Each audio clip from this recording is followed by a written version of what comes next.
জিন্নার ফ্যামিলির কিন্তু একটা উল্লেখযোগ্য অংশ বা প্রায় পুরো অংশটা ইন্ডিয়াতে থাকে এখনো। উর্দু তো একটা লিঙ্গুয়া ফ্রাঙ্কা। আপনি যদি এখান থেকে দুবাই যান এবং কিছু শ্রমিকের মাঝখানে আপনাকে ছেড়ে দেওয়া হয়, আপনার কিন্তু কিছুটা উর্দু বলতে পারলে আপনি তার সাথে মিশতে পারবেন। ধরেন 4-5 জায়গার মানুষ, মানে এটা আজকের কনটেক্সট না শুধু, এটা লাস্ট 700 ইয়ার্স। বাংলাদেশ বলেন, ইন্ডিয়া বলেন বা পাকিস্তান বলেন, এত মানুষ এইখানে নেতা হতে চায় কারণ এইখানে চুরি করা সহজ। আজকে এই চেয়ারে বসার পর আমার অনেকগুলো পারসেপশন বদলাই গেল। ইন্ডিয়াতে কিন্তু রায়ট হয় না, ইন্ডিয়াতে কিন্তু পগ্রম হয়, state sponsored violence against the minority. গুজরাটে আমরা যেটা দেখি, দিল্লিতে দেখছি, আমরা এখন দেখতেছি যে এনআরসি হচ্ছে, সিএএ এনআরসি। আসাম বলছে তারা মিয়াদেরকে ঠাঁই দিবে না। পশ্চিমবঙ্গের মুসলমানদের কন্ডিশন যদি আমরা দেখি, ভেরি ভেরি পুয়ার। আজকের এই ডিসকাশনে দক্ষিণ এশিয়ার রাজনীতির নতুন একটা পিকচার সে ইমাজিন করতে পারবে। বাংলাদেশের বিভিন্ন নদী অববাহিকার মানুষ 3-4টা ভাষা মৌখিকভাবে পারত। কেন পারত? ইন্ডিয়াতে তো ডেমোক্রেসি এখন অনেক স্ট্রং। 2023 সালেও মোদি যেখানে বললো সে 400 সিট পার করে যাবে, সে একা একা 300ই পার করতে পারলো না এবং সবাইকেই প্রেইজ করলো। তাহলে এই জায়গায় ইন্ডিয়ার কেসটা একটা এক্সেপশন না? ইন্ডিয়াতে প্রথম মেজর পলিটিক্যাল কিলিং যেটা হয়েছে, that is the killing of Mahatma Gandhi. এবং তাকে এই অভিযোগে খুন করা হয়েছিল যে সে হিন্দুত্ববাদের যে আদর্শ, সেই আদর্শ থেকে দূরে সরে গেছে। এই রাষ্ট্রের যত নেতারা আছে তাদের কিন্তু মাথায় বন্দুক ধরা আছে এক প্রকার, যে তুমি যদি এখান থেকে সরো তোমাকে কিন্তু মরতে হবে। Welcome to Y2Z podcast. আজকে আপনাদের সাথে আছি আমি মোস্তফা মুশফিক, আর আমার সাথে আছে লেখক এবং নিউট্রিশনিস্ট মোহাম্মদ সজল ভাই। আজকে আমরা ডিসকাস করব ডেমোক্রেসি নিয়ে, সাউথ এশিয়া নিয়ে এবং সাউথ এশিয়ার ফিউচার নিয়ে। তো ডেমোক্রেসি খুবই ব্রডলি এক্সপ্লেইনড একটা কনসেপ্ট এবং দেখা যায় যে পুরো পৃথিবীতে এই মডার্ন টাইমে ডেমোক্রেসিকে সবাই মানে একটা ফ্রি টিকিট দিয়ে অ্যাকসেপ্ট করে নিয়েছে এবং ধরে নিয়েছে এটাই হয়তো মানে বেদ বাক্যের মতো, এই সিস্টেমটাই হচ্ছে আলটিমেট সিস্টেম। আর কোনো সিস্টেমের দিকে ভাবার বা এক্সপ্লোর করার কোনো সুযোগও বা কোনো চিন্তাও এখন পর্যন্ত আসেনি। তো আমরা আজকে সেই ডেমোক্রেসির একটা ময়না তদন্ত করব আর জেনে নেওয়ার চেষ্টা করব আমাদের দেশের ভবিষ্যৎ, আমাদের দক্ষিণ এশিয়ার ভবিষ্যৎ আর গণতন্ত্রেরও ভবিষ্যৎ। তো ভাইয়া, গণতন্ত্র জিনিসটা আমাদের দক্ষিণ এশিয়াতে কিভাবে আসলো, ইতিহাসটা কেমন? বেসিক্যালি গণতন্ত্র কিন্তু দক্ষিণ এশিয়াতে আসছে মেইনলি যখন ব্রিটিশ রুল চলে ওই সময়টাতে। তো গণতন্ত্রকে আমরা ধরে নেই যে এইটা বেসিক্যালি একটা ইম্পোর্টেড সিস্টেম, যেটার ইম্পোর্টার ছিল দ্য ব্রিটিশ রাজ ওই সময়। আমরা যদি দেখি যে গণতন্ত্রের ধরন বা গঠন ওই সময়টায়, আমরা দেখব যে উপমহাদেশের সবচেয়ে প্রাচীন যে গণতান্ত্রিক দল সেটা হচ্ছে ভারতের কংগ্রেস, হ্যাঁ, সর্বভারতীয় কংগ্রেস 1886-এ। তো এরপর গ্র্যাজুয়ালি চিন্তা করলো মুসলমানরা যে না, কংগ্রেস একটু মুসলমান ঘেঁষা হয়ে গেছে, হিন্দু ঘেঁষা হয়ে গেছে। তো হিন্দু ঘেঁষা হয়ে যাওয়ার পর মুসলমানরা মনে করলো তাদের আরেকটু এন্টাইটেলমেন্ট দরকার, এখন যেটাকে আর কি স্টেক বলা হয় সোশ্যাল মিডিয়াতে খুব পপুলারলি। তো এখন এই এন্টাইটেলমেন্টের জন্য মুসলিমরা কি করলো, তারা আবার মুসলিম লীগ করলো 1906 সালে। তো এরপর কি হলো, দেখা গেল কি বিভিন্ন অর্ধধর্মীয় অর্ধ রাজনৈতিক এরকম সংগঠন কিন্তু ডেভেলপ করলো, বিশেষ করে ফার্স্ট ওয়ার্ল্ড ওয়ারের পরে। হ্যাঁ, আমরা দেখি যে খেলাফত আন্দোলন হয়, অসহযোগ আন্দোলন হয় এবং স্বদেশী আন্দোলন হয়। এইগুলার আউটকাম হিসেবে আরও কিছু সংগঠন তৈরি হয়। কিন্তু বাই লেট 1940s বা ধরেন 47-এর ঠিক আগে দিয়ে ওই সময়টার কথা যদি চিন্তা করি, বা দ্বিতীয় বিশ্বযুদ্ধকালীন যে সময়, ওই সময়টা যদি চিন্তা করি, উপমহাদেশে কিন্তু মূল 2টা রাজনৈতিক দল ছিল ওই সময়। উপমহাদেশ বা সাউথ এশিয়া যদি বলি, তাহলে এই 2টা দল কি, কংগ্রেস এবং মুসলিম লীগ। এর পাশাপাশি আরও অনেকগুলো দল তৈরি হয়েছে, কিছুটা ডান তৈরি হয়েছে, কিছু বাম তৈরি হয়েছে, অনেকগুলো দল ছিল। কিন্তু মোট বড় দল বলতে এই 2টা দলই ছিল। বিশেষভাবে মুসলিম লীগ বাংলায় আসার আগ পর্যন্ত বা বাংলায় শক্তিশালী হয়ে ওঠার আগ পর্যন্ত কিন্তু বড় রাজনৈতিক দল মুসলিম লীগ হতে পারে নাই। মুসলিম লীগ হয়েছে যখন এটা বাংলা অঞ্চলটায় পপুলার হয়েছে, হ্যাঁ। এবং মুসলিম লীগের হিস্ট্রিক্যালি কিন্তু পশ্চিম পাকিস্তানে ভোট কম ছিল, হ্যাঁ।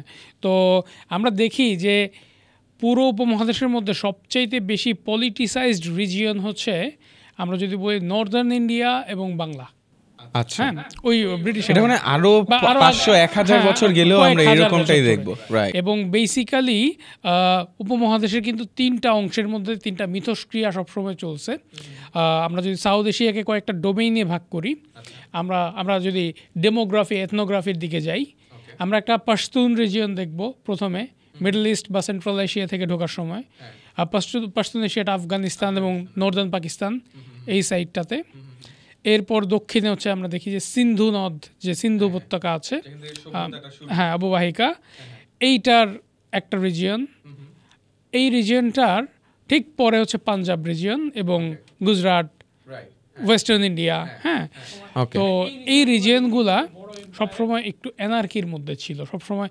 এই রিজিয়নগুলো ভিত্তিক কিন্তু বড় এম্পায়ারের খুব বেশি নিদর্শন নাই, এক্সেপ্ট আমরা যদি লাহোর বা লাহোরের আশপাশের যে এরিয়াগুলা এইগুলোর কথা যদি চিন্তা করি। হ্যাঁ, লাহোর সবসময় একটা সিট অফ পাওয়ার ছিল কম বেশি। এরপর নর্দার্ন ইন্ডিয়াতে যখন আমরা আসি, আমরা এই লাহোরের ধারাটা ধরেই দিল্লি, আগ্রা এবং যমুনা এবং গঙ্গার যে অববাহিকা, এই রিজিয়ন ঘিরে কিন্তু সবসময় একটা সিট অফ পাওয়ার ছিল। এবং সেটা কিন্তু একদম মৌর্য আমল থেকে, মৌর্যরা গেছে, গুপ্তরা গেছে এবং পরবর্তীতে দিল্লিতে মুঘলরা ছিল শেষ পর্যন্ত। তারা চলে যাওয়ার পর ব্রিটিশরা দিল্লি দখল করলো, কিন্তু ওইটা কিন্তু একটা সিট অফ পাওয়ার রয়ে গেছে। হ্যাঁ, তো তাইলে আমরা ধরে নিতে পারি যে নর্দার্ন ইন্ডিয়া একটা centre of imperial power, Northern India. Right. Apart from that আমরা দেখি দক্ষিণ ভারতে সবসময় একটা সাম্রাজ্যিক ফরমেশন সবসময় ছিল দক্ষিণ ভারতে। হয় কয়েকটা রাজ্য ছিল, না একটা বড় সাম্রাজ্য ছিল। তো আমরা দেখলাম যে দক্ষিণ ভারতে আর একটা কিন্তু সিট অফ পাওয়ার ছিল। আচ্ছা। এবং এই যে পূর্ব দিকে কিন্তু সিট অফ পাওয়ারটা হচ্ছে বাংলার কোথা থেকে কোথার মধ্যে আপনি লিখবেন মুর্শিদাবাদ থেকে সোনারগাঁ, এই অংশটার ভেতরে হচ্ছে এই জায়গায় সিট অফ পাওয়ার আমরা যদি চিন্তা করি হিস্ট্রিক্যালি। এবং এইটা কয়েক হাজার বছর যাবত কম বেশি কমিউনিকেশনের মধ্যেও ছিল এই দুইটা রিজন কনস্ট্যান্ট। এই তিনটা রিজনই কনস্ট্যান্ট কমিউনিকেশনের ভিতর ছিল, ইন্টারাকশনের ভিতর ছিল। তো আমরা যদি বাংলাদেশের ইতিহাস দেখি, উয়ারি বটেশ্বরের নাম সবাই জানে। উয়ারি বটেশ্বর মোটামুটি এখন থেকে 2500 বছর আগের সভ্যতা। আমরা যদি মহাভারতের সময়কাল দেখি, মহাভারতে কিন্তু বঙ্গরাজ্যের কথা উল্লেখ আছে। তাই? হ্যাঁ, বঙ্গরাজ্য, অঙ্গরাজ্য এগুলো উল্লেখ আছে। আচ্ছা। তো বঙ্গ কিন্তু অত্যন্ত পাওয়ারফুল কিংডম ছিল ওই সময়ও। মহাভারত ধরা হয় যে এখন থেকে প্রায় 3 থেকে 3500 বছর আগের কোনো একটা সময় লেখা। হ্যাঁ, তো মহাভারতে আপনি দেখবেন যে বঙ্গরাজ, তার অবস্থান কিন্তু ছিল যে দুর্যোধনের বাহিনী, কৌরবদের বাহিনীর একেবারে ফোরফ্রন্টে বঙ্গরাজের। কেন? কারণ বঙ্গরাজের আছে অসংখ্য হাতি, রণহস্তি। ঠিক আছে, তো তার মানে বঙ্গ কিন্তু একটা ফোরফ্রন্টে কারা থাকে একটা যুদ্ধে। যখন আপনি সোলজার সাজাবেন, দুই পাশে থাকবে কম বেশি একটু হালকা সাজে সজ্জিত সোলজাররা, সেন্টারে থাকবে একটু হেভি, যারা অ্যাটাক ঠেকাতে পারে। হ্যাঁ, তো ফ্রন্ট সেন্টারে কিন্তু বঙ্গরাজ ছিল। ঠিক আছে, সো এইটা আমি দেখাচ্ছি এই হিসেবে যে বাংলাদেশেও একটা শক্তিশালী polity for multiple 1000 years exist. Even ব্রিটিশরা আসার আগেও শুনলাম যে বঙ্গ এই রিজিয়নটা ওয়ার্ল্ডের জিডিপিতে মনে হয় একদম হাইয়েস্ট দিকে ছিল, সেকেন্ড হাইয়েস্ট ছিল। সো এটা তো মানে ইকোনমিক্যালিও তাহলে এই রিজিয়নটা বেশ মানে স্ট্রং একটা রিজিয়ন ছিল। ডেফিনেটলি আমরা যতদূর জানতে পারি সেটা হচ্ছে বাংলাদেশের বিভিন্ন নদী অববাহিকার মানুষ এখানে কিন্তু প্রতিটা বন্দরে শহরে আপনি যদি 14, 15, 16 সেঞ্চুরিতে আসেন, এখানে 3-4টা ভাষা প্রত্যেকটা মানুষ মৌখিকভাবে পারত। কেন পারতো? তাদের পারতে হতো, কারণ সারা দুনিয়া থেকে এখানে মানুষ আসতেছে। আমরা যদি সিরাজউদ্দৌলার অমাত্য জগৎ শেঠের কথা চিন্তা করি, জগৎ শেঠের বাণিজ্য কিন্তু রাশিয়া পর্যন্ত এক্সটেন্ড করত। তাই? হ্যাঁ, বাংলাদেশ থেকে রাশিয়া পর্যন্ত এক্সটেন্ড করতো। তো আনইমাজিনেবল, সেই সময় রাশিয়া পর্যন্ত ট্রেড করা, ওই সময়। তো এই যে ব্যাপারটা কিন্তু অনেক বছর ধরেই একটা চলমান ধারা। এবং আমরা যদি লক্ষ্য করি সিংহল বা শ্রীলঙ্কার প্রথম রাজাকে, হ্যাঁ, তো আমরা দেখব যে বিজয় সিংহ। বিজয় সিংহ বাংলাদেশ থেকে ওখানে গেছে, বাংলাদেশের রাজকুমার। বিজয় সিংহ বাংলাদেশ থেকে শ্রীলঙ্কায় গিয়ে রাজা হয়েছে। হ্যাঁ, রাজ্য প্রতিষ্ঠা করছে। শ্রীলঙ্কার যে প্রথম রাজ্যগুলো ছিল তার মধ্যে একদম শুরুর দিকের একটা এম্পায়ার না, কিংডম বলা যায়। তো তাহলে বাংলাদেশ কিন্তু একটা খুব ইম্পর্টেন্ট সিট অফ পাওয়ার। হ্যাঁ, এখন ব্রিটিশদের টার্গেটটা কী ছিল এই অঞ্চল নিয়ে, বা প্ল্যানটা কী ছিল? ব্রিটিশদের প্ল্যান ছিল হচ্ছে যখন রানী ভিক্টোরিয়া দেখলেন বা তৎকালীন ব্রিটিশ গভর্নমেন্ট দেখলো যে এইখানে তাদের ইয়েগুলো কাজ করতেছে না, কোম্পানির পলিসিগুলো, ব্রিটিশ ইস্ট ইন্ডিয়া কোম্পানির পলিসিগুলো কাজ করতেছে না, তখন তারা চিন্তা করলো যে না, এটা ব্রিটিশ গভর্নমেন্ট দেখবে। হ্যাঁ, এই সাউথ এশিয়াকে ব্রিটিশ গভর্নমেন্ট এটা ডিল করছে, এবং ব্রিটিশ গভর্নমেন্ট ডিল করার সময় এখানকার মানুষকে ডিল করার ক্ষেত্রে তারা পলিসি প্রেফার করছে যে এখানের মানুষের ভোটিং রাইটস থাকবে। ভোটিং রাইটসের মাধ্যমে এইখানে কি করা হবে, স্থানীয় জনপ্রতিনিধি নির্বাচন করা হবে। ঠিক আছে, এইভাবে কিন্তু প্রথমে ডেমোক্রেসি আসছে। তো ওই সময় সোসাইটিতে কিন্তু তীব্র একটা ওয়েলথ গ্যাপ ছিল। যারা ধনী তারা জমিদার পরিবার, অসম্ভব ধনী, যারা দরিদ্র তারা অসম্ভব দরিদ্র। এই যে ব্যাপারগুলো এইগুলো এক্সিস্ট করতো। তো ওই সোসাইটিটাতে এইখানে গণতন্ত্র আসছে, এবং পরে 47-এ যখন এইখানে দুইটা রাষ্ট্র হলো, ভারত হলো, পাকিস্তান হলো, তখন দেখা গেল কি যে দুইটা রাষ্ট্রই মেনে নিছে যে এইখানে সিস্টেমটা থাকবে ডেমোক্রেসির মাধ্যমে ইলেক্টেড গভর্নমেন্ট আসবে, তারা রাষ্ট্র শাসন করবে। এই দুই রাষ্ট্র ভেঙে যখন 3 রাষ্ট্র হয়েছে, অর্থাৎ পাকিস্তান থেকে বাংলাদেশ স্বাধীন হয়ে গেছে, তো 3টা রাষ্ট্র হয়েছে এবং 3টাই অ্যাকসেপ্ট করছে যে এখানে ডেমোক্রেসি থাকবে।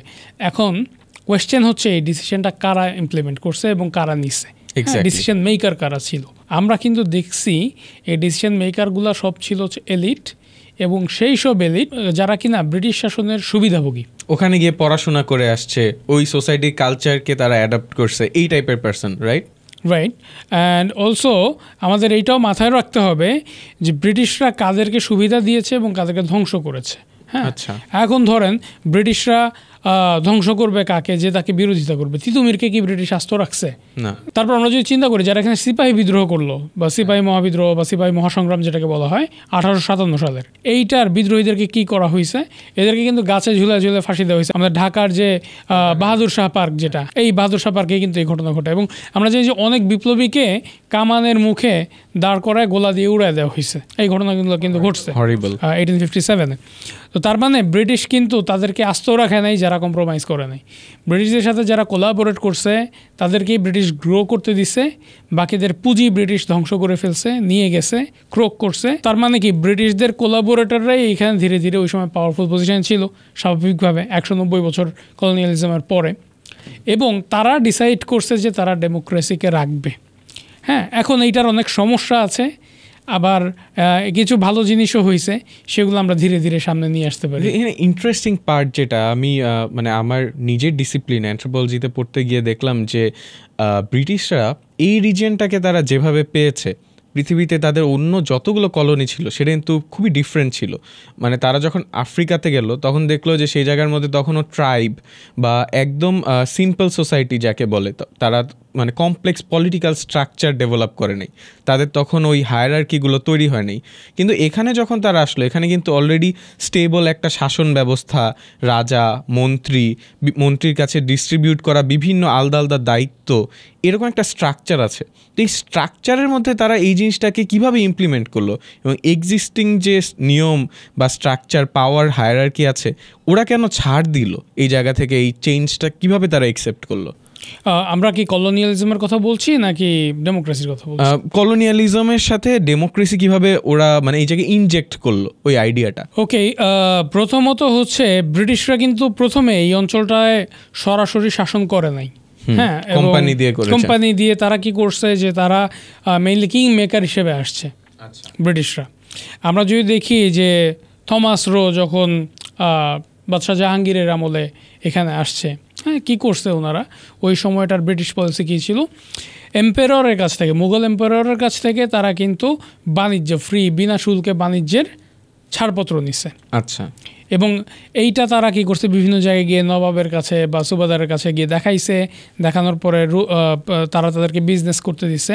এই came as a business force বা ফিনান্সিয়াল পাওয়ার, এইভাবে তারা আসছে। প্রায় 100 বছর বিজনেস করার পরে তারা যখন মোটামুটি স্ট্রেংথ এখানে গেইন করে ফেলছে, আমরা দেখব যে ব্রিটিশদের এখানে উত্থানের পেছনে সবচেয়ে বড় যে ফ্যাক্টর কাজ করছে সেইটা হচ্ছে এই অঞ্চলে যে হিন্দু মুসলিম বিভেদ, 1 নম্বর। 2 নম্বর হচ্ছে এই অঞ্চলের যে পলিটিক্যাল পাওয়ারগুলো ছিল, এন্টাইটিগুলো ছিল, তারা কিন্তু যথেষ্ট পরিমাণে ইন্টেলেকচুয়ালি অ্যান্ড মিলিটারিলি অ্যাডভান্স ছিল না যথেষ্ট পরিমাণ। আমি এর কিছু উদাহরণ এখন দিব। ধরা যাক ব্রিটিশরা যখন 1757-এ পলাশির যুদ্ধ করছে, পলাশির যুদ্ধ করার সময় ব্রিটিশদের যে কামানের গাড়িগুলো ছিল, বারুদের গাড়িগুলো সব ঢাকনা দেওয়া ছিল। That was in the letter quarter of June, হ্যাঁ, আষাঢ় মাসের শুরুর দিকে। ওকে, আষাঢ় মাসের শুরুর দিকে বাংলাদেশে কি হয়? বৃষ্টি, প্রচণ্ড বৃষ্টি। তো প্রচণ্ড বৃষ্টির মধ্যে নবাব সিরাজউদ্দৌলার যে বাহিনী বের হয়েছে, তাদের বারুদের গাড়িতে ঢাকনা নাই, এই কারণে সব বারুদ ভিজে গেল। এবং নবাব কিন্তু মানে প্রথম দিকে যখন ফায়ারিং করতেছেন, আমরা জানি যে ফরাসি সেনাপতি সিনফ্রে হি ওয়াজ ফায়ারিং, এবং প্রথম দিকে প্রায় 23 জনের মতো ব্রিটিশ সেনা তা কিন্তু যুদ্ধে নিহত হয় এই শুধু সিনফ্রের গোলন্দাজির ফলে। হ্যাঁ, তো এই যে সময়টা, এই সময়টা শেষেই কি হয়, দেখা যায় যে বারুদ ভিজে গেছে এবং ফায়ারিং তখন কি হবে, সাপ্লাইয়ের অভাবে বন্ধ হয়ে যাবে। সে তো এই রিজিয়নের, মানে তার আরো ভালো জানার কথা তার ক্রাইসিসটা কোন জায়গায়। ডেফিনেটলি, হ্যাঁ। এবং এই যে লজিস্টিক্সের খুঁটিনাটি নজরে রাখা, এই নজরে রাখাটা অবশ্যই শুধু সেনাপতির দায়িত্ব না, নবাবেরও জানা উচিত বা ফিল্ড মার্শালেরও জানা উচিত। কিন্তু তাদের চেয়ে কিন্তু ব্রিটিশদের এই অঞ্চলের ওয়েদার, টেরেইন এগুলো সম্পর্কে নলেজ বেটার ছিল। আপনি বলতেছেন নবাব শাসক হিসেবে অদক্ষ ছিল? নবাব শাসক হিসেবে অদক্ষ ছিল কিনা ওইটা আরেকটা ডিবেটের বিষয়। বা আমি যেটা বলতে চাচ্ছি সেটা হচ্ছে ব্রিটিশরা মোর অ্যাডভান্সড অবস্থায় এখানে আসছে in terms of military technology. তাহলে একটু আগেই তো আপনি বলছিলেন যে 1000 বছরের যে ইয়েতে সেখানে আমরা ফ্রন্টে ছিলাম, মাঝামাঝি যুদ্ধ করেছি, সবচেয়ে বেশি সাজোয়া ছিলাম। তাহলে এই ট্রানজিশন 1000 বছরে আরও অ্যাডভান্স করার কথা। তারপরে আবার নেভাল পাওয়ারের ক্ষেত্রে নেভাল পাওয়ারের কোনোই স্ট্রেংথ ছিল না, যেখানে ব্রিটিশরা নেভাল পাওয়ার দিয়ে পুরো ওয়ার্ল্ড রুল করছিল। এগুলো কেন ডেভেলপ করলো না এই জায়গায়? এইখানে এই ব্যাপারটা একটু একটা মানে হাইপোথিসিস আকারে আসছে যে বাংলাদেশিদের নেভাল পাওয়ার ছিল না বা উপমহাদেশের নেভাল পাওয়ার ছিল না। আমি একটু উপমহাদেশের যে ওই সময়কার ক্ষমতাসীন শক্তিগুলো, তাদের যদি নেচারটা বুঝতে চাই তাহলে আমরা বুঝতে পারবো। খেয়াল করেন, আকবর কিন্তু বাংলাদেশ ইনভেড করতেছে বারবার অ্যারাউন্ড 1570s 1560s, হ্যাঁ, কিন্তু তারা সুবিধা করতে পারছে না। কেন পারছে না? বাংলায় শক্তিশালী নেভি দরকার। আকবরের এত শক্তিশালী নেভি ছিল কি না? ছিল। আকবরের ভালো রকম বড় নেভি ছিল, বাট বাঙালিরা এই অঞ্চলের যে রিভারাইন টেরেইন এইটার জন্য স্পেশালাইজড। এবং নদীর যুদ্ধে কিন্তু একটা সুবিধা আছে কি জানেন, আপনি চাইলেও পুরো ফোর্সকে সামনে নিয়ে আসতে পারবেন। আপনি সামনে ধরেন একটা নদীর ওয়াইড তো মানে খুব লিমিটেড, ধরেন 1 কিলোমিটার।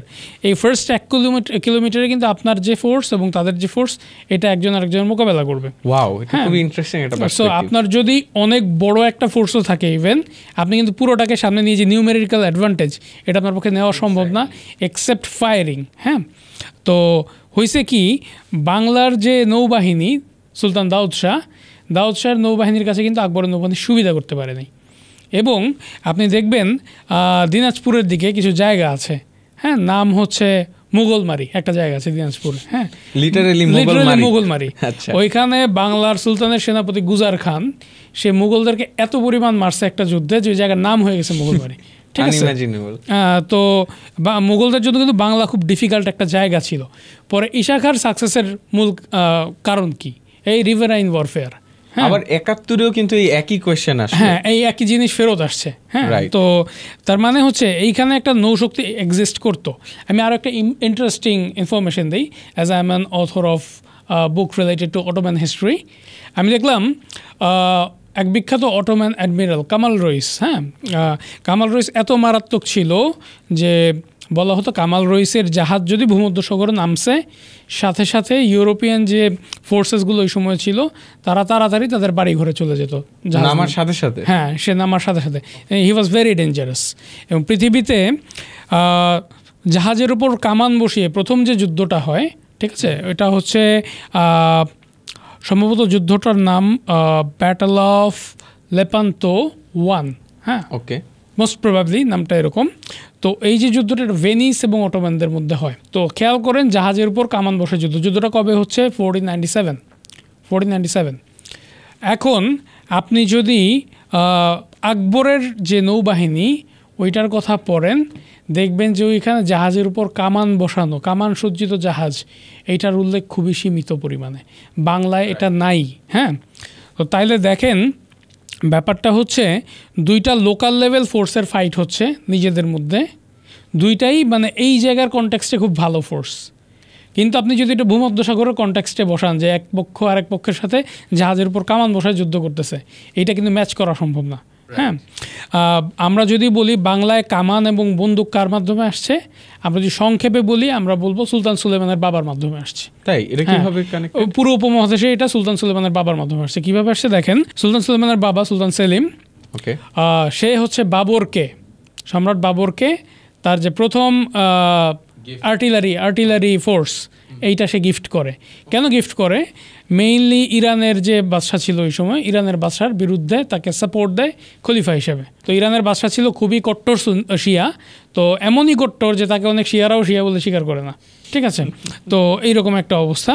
পক্ষান্তরে বাবর ছিল সুন্নি বাট শিয়া ঘেঁষা কিছুটা। হ্যাঁ, ওই সময়ের কনটেক্সটে বলছি আমি। তো এখন বাবরকে চিন্তা করলো সুলতান সেলিম যে তাকে আমি সাপোর্ট দিব যাতে সে পূর্ব দিক থেকে ওকে দৌড়ের উপর রাখে। আবার তার জায়গা থেকে প্রেসারাইজ করবে, দুই জায়গা থেকে একটা স্যান্ডউইচ পজিশন। হ্যাঁ, sandwich position. At the same time সে তখন মাত্র নতুন খলিফা হয়েছে মুসলিম বিশ্বের। তো সুলতান সেলিম কি করলেন, বাবরকে ম্যাচলক, আর্কবুজ অ্যান্ড আর্টিলারি এগুলো দিলেন। এবং পরবর্তীতে অটোম্যানরা একটা পলিসি করলো। কি পলিসি করলো? বাই 1500s সারা পৃথিবীতে কিন্তু পর্তুগিজ এবং স্প্যানিশরা ছড়ায় পড়ছিল। আমরা এজ অফ ডিসকভারি বলি। পর্তুগিজরা আমরা জানি যে বাংলায়ও অনেক লুটপাট করছে। তো ওই সময়টায় কিন্তু কি হয়েছে, তাদেরকে বাংলা সুলতান ছিলেন মাহমুদ শাহ কিন্তু ওসমানীরা এই জিনিসগুলো দিয়েছে, মানে আর্টিলারি পিসগুলা। এখন মাহমুদ শাহ এগুলো দিয়ে পর্তুগিজদের সাথে যুদ্ধ করছে, সেটা বিষয় না। বিষয় হচ্ছে আমরা দেখি এই যে কামাল রইসের কথা আমরা বললাম, কামাল রইসের জাহাজগুলো তৈরি হতো আমাদের চিটাগাঙে। তাই? ইয়াস, সেই 1500 শতাব্দীর কথা। আনইমাজিনেবল। এবং আপনি যদি আমল সফার যদ্যপি আমার গুরু পড়েন, ওইটার মধ্যে দেখবেন যে প্রফেসর আব্দুর রাজ্জাক উনি কিন্তু বারবার বলতেছেন যে বাংলাদেশে দুইটা জিনিস খুব ভালো হয়, একটা হচ্ছে মানে কৃষিকাজ আর দ্বিতীয় হচ্ছে জাহাজ শিল্প। কিন্তু ওটা এখন তো জাহাজ ভাঙা শিল্পে চলে আসছে। ওটা জাহাজ ভাঙা শিল্পে চলে আসছে আর কি। আমরা মানে যত ডার্টি ওয়ার্ক আছে দুনিয়াতে সব করি rather than practicing engineers works. তো ওই সময় আমরা কী করতাম, আমরা জাহাজ এক্সপোর্ট করতাম আর কি, আমাদের জাহাজগুলো, এবং সেগুলো দিয়ে ভূমধ্যসাগরে যুদ্ধ হতো। হ্যাঁ, আনইমাজিনেবল ব্যাপার স্যাপার। তো এখন আমি বলতেছি যে ওই যে টেকনোলজি সেটা এই জায়গার কনটেক্সটে টিকে থাকার জন্য ঠিক আছে, বাট যখন ওই ঘটনার 200 বছর পর ব্রিটিশরা অনেক আগায় গিয়ে তারা এইখানে আসছে হামলা করতে, তখন আমরা তাদেরকে ফেস করতে পারি নাই। কারণ কি? কারণ হচ্ছে তখন কিন্তু অলরেডি বাংলার যে সালতানাত বা বাংলার যে সুবা বাংলা যদি আমরা বলি ওই সময়কার, ওইটাও ক্ষয়িষ্ণু শক্তি, মোগলরাও একটা ক্ষয়িষ্ণু শক্তি, ডিক্লাইনিং পাওয়ার, এবং মানে পুরো সাবকন্টিনেন্টে এক প্রকার নৈরাজ্য তৈরি হয়েছে। আমরা জানি যে নাদির শাহ মুঘলদের উপর আক্রমণ করেন ইরান থেকে এসে। ওই সময় কি হলো, এই জায়গার যে এক্সিস্টিং স্ট্রাকচারটা কিন্তু মানে স্ট্রাকচার অফ পাওয়ার, এটা কিন্তু কলাপস করে মুঘলদের।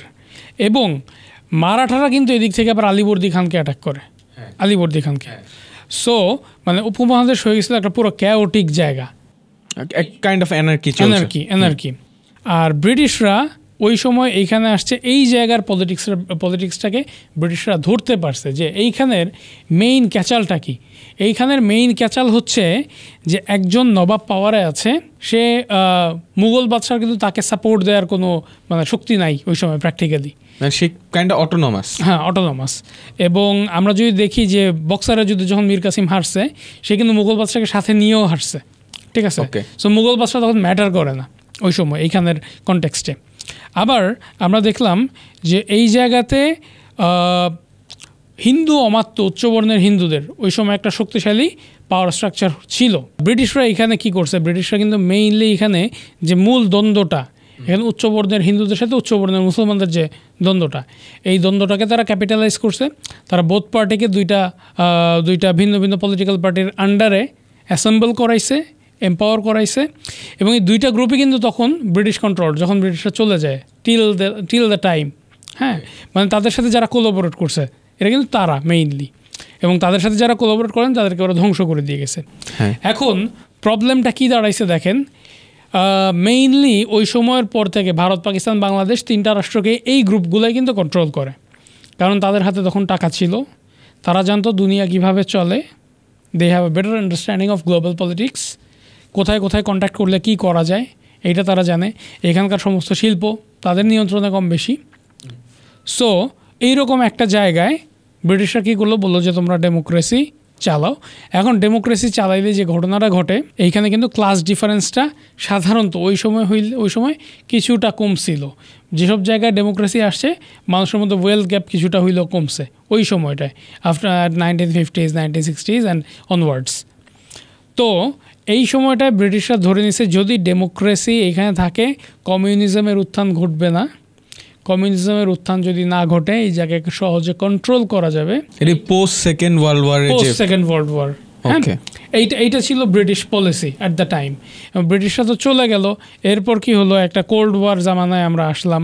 আমেরিকা এবং রাশিয়া দুইটা হেজেমন, এবং আমেরিকা চাইছে এখানে ডেমোক্রেসি থাকুক, এই জন্য অনেকাংশে এখানে ডেমোক্রেসি থাকছে। এরকম না যে মানুষ বলতেছে প্রত্যেকের ভোটের অধিকার চাই, কারণ যদি ওইটা হয়ে থাকতো তাইলে বাংলাদেশের মানুষ বা ভারতের মানুষ বা পাকিস্তানের মানুষ প্রতিটা ইলেকশনেই এখন পর্যন্ত ভোটের যে কেনা বেচা চলে এইটা সম্ভব ছিল না।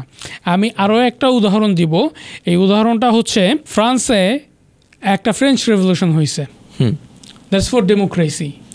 ইংল্যান্ডে কিন্তু ডেমোক্রেসি বা পার্লামেন্টের ক্ষমতা প্রধানমন্ত্রীর ক্ষমতার চাইতে বেশি করা, ইভেনচুয়ালি কুইন বা কিংয়ের চাইতে বেশি করা, এগুলো নিয়ে কিন্তু বারবার কিউ হয়েছে ইংল্যান্ডে। ফ্রান্সে একটার পর একটা নতুন রিপাবলিক হয়েছে এবং গেছে। এইভাবে কিন্তু ফ্রান্স আজকের জায়গায় আসছে। পক্ষান্তরে আমরা যদি এই অঞ্চলে দেখি, এই অঞ্চলে আপনি 1947 এর আগ পর্যন্ত গণতন্ত্রের জন্য কোনো অভ্যুত্থান হয়েছে কিনা। কিন্তু ফ্রেঞ্চ রেভলিউশন থেকে যদি আপনি আসেন, ফ্রেঞ্চ রেভলিউশনের মোটোর মধ্যে যে সাম্য, ভ্রাতৃত্ব, মানবিক মর্যাদা ছিল, এগুলো কিন্তু 71-এর মুক্তিযুদ্ধের মোটোর সাথেও মানে সেম একটা সিমিলারিটি পাওয়া যায়। এখানেও সেম মোটোগুলো ইউজ করা হয়েছে। তাহলে এই জায়গায় কেন আপনি মনে করেন যে গণতান্ত্রিক আকাঙ্ক্ষা ছিল না এই 71-এ? এই জায়গায় গণতান্ত্রিক আকাঙ্ক্ষা ছিল না, এটা আমার হাইপোথিসিস না। আমি বলতে যাচ্ছি গণতান্ত্রিক আকাঙ্ক্ষা ছিল, but that's among a very small chunk of total population. ওকে, এটা কি এলিটদেরকে বলতেছেন আপনি? আমি বলবো এডুকেটেডদের, এলিভেটেড একটা ক্লাস। হ্যাঁ, ওকে, যারা এডুকেশন পাইছে, পার্টিকুলারলি ওয়েস্টার্ন এডুকেশন। তাহলে সজল ভাই, 47-এ এই অঞ্চলে গণতন্ত্র যে মুক্তির স্বপ্নটা দেখালো এবং 3টা রাষ্ট্র, পরবর্তীতে 3টা, প্রথম দিকে 2টা, ভারত ও পাকিস্তান, পরবর্তীতে বাংলাদেশ হলো, এবং 3টা রাষ্ট্রই একটা নিও লিবারাল ইকোনমি, গণতন্ত্রতে ঢুকে গেল, একটা ওয়েস্টার্ন ফর্মুলায় ঢুকে গেল। তো এই 3টা রাষ্ট্রের গণতন্ত্রের অবস্থা 3ভাবেই খুবই মানে ফ্র্যাজাইল এবং ভালনারেবল। এই জিনিসটা আসলে কেন হলো? 3টা রাষ্ট্রে আসলে কি গণতন্ত্র ভালনারেবল? আমরা বলতে পারি না যে ইন্ডিয়াতে গণতন্ত্র খুবই স্ট্রং? হ্যাঁ, তো সবাই বলে, লাস্ট ইলেকশনের সময় বারবার বলা হলো যে ওদের ইলেকশনের ইনস্টিটিউশনগুলো স্ট্রং থাকার কারণে নাকি ইলেকশন খুব ফেয়ার হলো, বা ইনস্টিটিউশনকে সবাই প্রেজ করে এবং ওরা লার্জেস্ট ডেমোক্রেসি বলে। মানে এই ক্লেমটা কতটুকু ট্রু? অ্যাকচুয়ালি আমরা যদি দেখি যে সাউথ এশিয়াতে গণতন্ত্র কীভাবে ইভলভ করছে, বা আমরা যদি বলি সাউথ এশিয়ান কি 3 স্টেটস তারা কীভাবে ইভলভ করছে, পাকিস্তান, ইন্ডিয়া অ্যান্ড বাংলাদেশ। আমরা যে সিট অফ পাওয়ারের কোয়েশ্চেন ছিলাম, যে মোটামুটি সাউথ এশিয়াতে আমাদের 3টা বড় ডোমেইন আছে। 3টা বড় ডোমেইনের মধ্যে এখানে ক্ষমতার আদান প্রদান চলে। হ্যাঁ, একটা হচ্ছে সাউদার্ন ইন্ডিয়া, একটা northern India along with Pakistan, and আর একটা হচ্ছে বাংলাদেশ। সেই হিসাবটা এখনো আছে। দেখেন, যখন 47 হয়েছে, একটা মজার ব্যাপার ঘটছে। মজার ব্যাপারটা হচ্ছে পাঞ্জাব ভাগ হয়েছে। 47 আসলে দেশ ভাগ না হয়েছে কি, পাঞ্জাব আর বাংলা ভাগ হয়েছে বেসিক্যালি, এবং কাশ্মীর। আমরা যদি বলি মানে একই এথনিসিটির মানুষ দুইটা স্টেটে পড়ছে। হ্যাঁ, তো এখন এই যে ভাগাভাগিটা হয়েছে, পাঞ্জাব ভাগ হওয়ার সময় শুধু পাঞ্জাব না, নর্দার্ন ইন্ডিয়ার main seat of power Delhi এবং আগ্রা, যেখানে মানে শত বছর ধরে রাজত্ব চলছে যেখান থেকে, এই জায়গার মানুষগুলা কিন্তু মুসলিম যারা ছিল, they all gradually move to Pakistan, most of them. সবাই না, most of them, many of them আমি বলবো, যারা একটু এফোর্ড করতে পারতো সেটা তারা, এবং যারা মনে করছে যে they can make a fortune there. Right. যে আপনি বলছিলেন যে আবু ইসাকের সূর্য দিঘলবাড়ি, যে সে পাকিস্তানে গেলে হয়তো তার লিভিংটা বেটার হবে, এবং আমরা যদি দেখি যশবন্ত সিং, খুশবন্ত সিং, পাকিস্তান, তো ওনাদের লেখাগুলো, তো আমরা দেখব যে মানুষ কিন্তু বেটার অপরচুনিটি খুঁজছে হ্যাঁ, এবং যখন ওই জায়গার মুসলিম এলিটরা দেখছে, যারা দেখছে মনে করছে যে না ইন্ডিয়াতে থাকলে আমার একটা ফিউচার আছে, তারা ইন্ডিয়াতে থাকছে। আমরা যে জিন্নার ফ্যামিলির কিন্তু একটা উল্লেখযোগ্য অংশ বা প্রায় পুরো অংশটাই ইন্ডিয়াতে থাকে এখনো জিন্নার ডিসেন্ডেন্টসরা, এবং তার ফ্যামিলির একটা বড় অংশ ইন্ডিয়াতে থাকে, মোহাম্মদ আল জিন্নার। তো ব্যাপার হচ্ছে কারা পাকিস্তানে গেছে আর কারা ইন্ডিয়াতে থাকছে, নর্দার্ন ইন্ডিয়াতে, এইটা মেইনলি ডিটারমাইন করছে যে তার ফরচুন কোথায় বেটার। ওকে, বাট ওই যে seat of power, Delhi to Lahore, এই সিট অফ পাওয়ারে কিন্তু বেসিক্যালি ইন্ডিয়া এবং পাকিস্তান দুইটা রাষ্ট্রকে এখনও চালায়, এবং পাকিস্তানের পাওয়ারও কিন্তু mostly heavily concentrated on the Punjabis. Okay, পাকিস্তানে যেটা নিয়ে অন্য এথনিসিটির মানুষদের একটা তীব্র আপত্তি, বিরোধ তৈরি হয়ে আছে এখন পর্যন্ত। ওকে, কিন্তু আমরা বলতে পারি যে মোটামুটি সিট অফ পাওয়ারের লোকজন পাকিস্তান এবং ইন্ডিয়া দুইটাকেই চালাচ্ছে এখন পর্যন্ত। বাংলাদেশে কি ঘটছে খেয়াল করেন, বাংলাদেশে না বলে আমরা যদি বাংলা অঞ্চলে বলি, যে বাংলা ভাগ হলো, পশ্চিমবঙ্গ ইন্ডিয়ার সাথে গেল, তারা মনে করলো they are better Hindus and Hinduism is more important for them rather than being Bengal nationalist, তারা চলে গেল ওই দিকে। এই দিক থেকে হচ্ছে কি, এই দিকে মানুষ চিন্তা করলো যে না আমাদের জমির অধিকার দরকার, তারা এইদিকে থেকে গেছে। এখন পশ্চিমবঙ্গে কিন্তু পুঁজির যে ফ্লো বাংলাদেশ থেকে, এটা কিন্তু 200 বছর ধরে গেছে।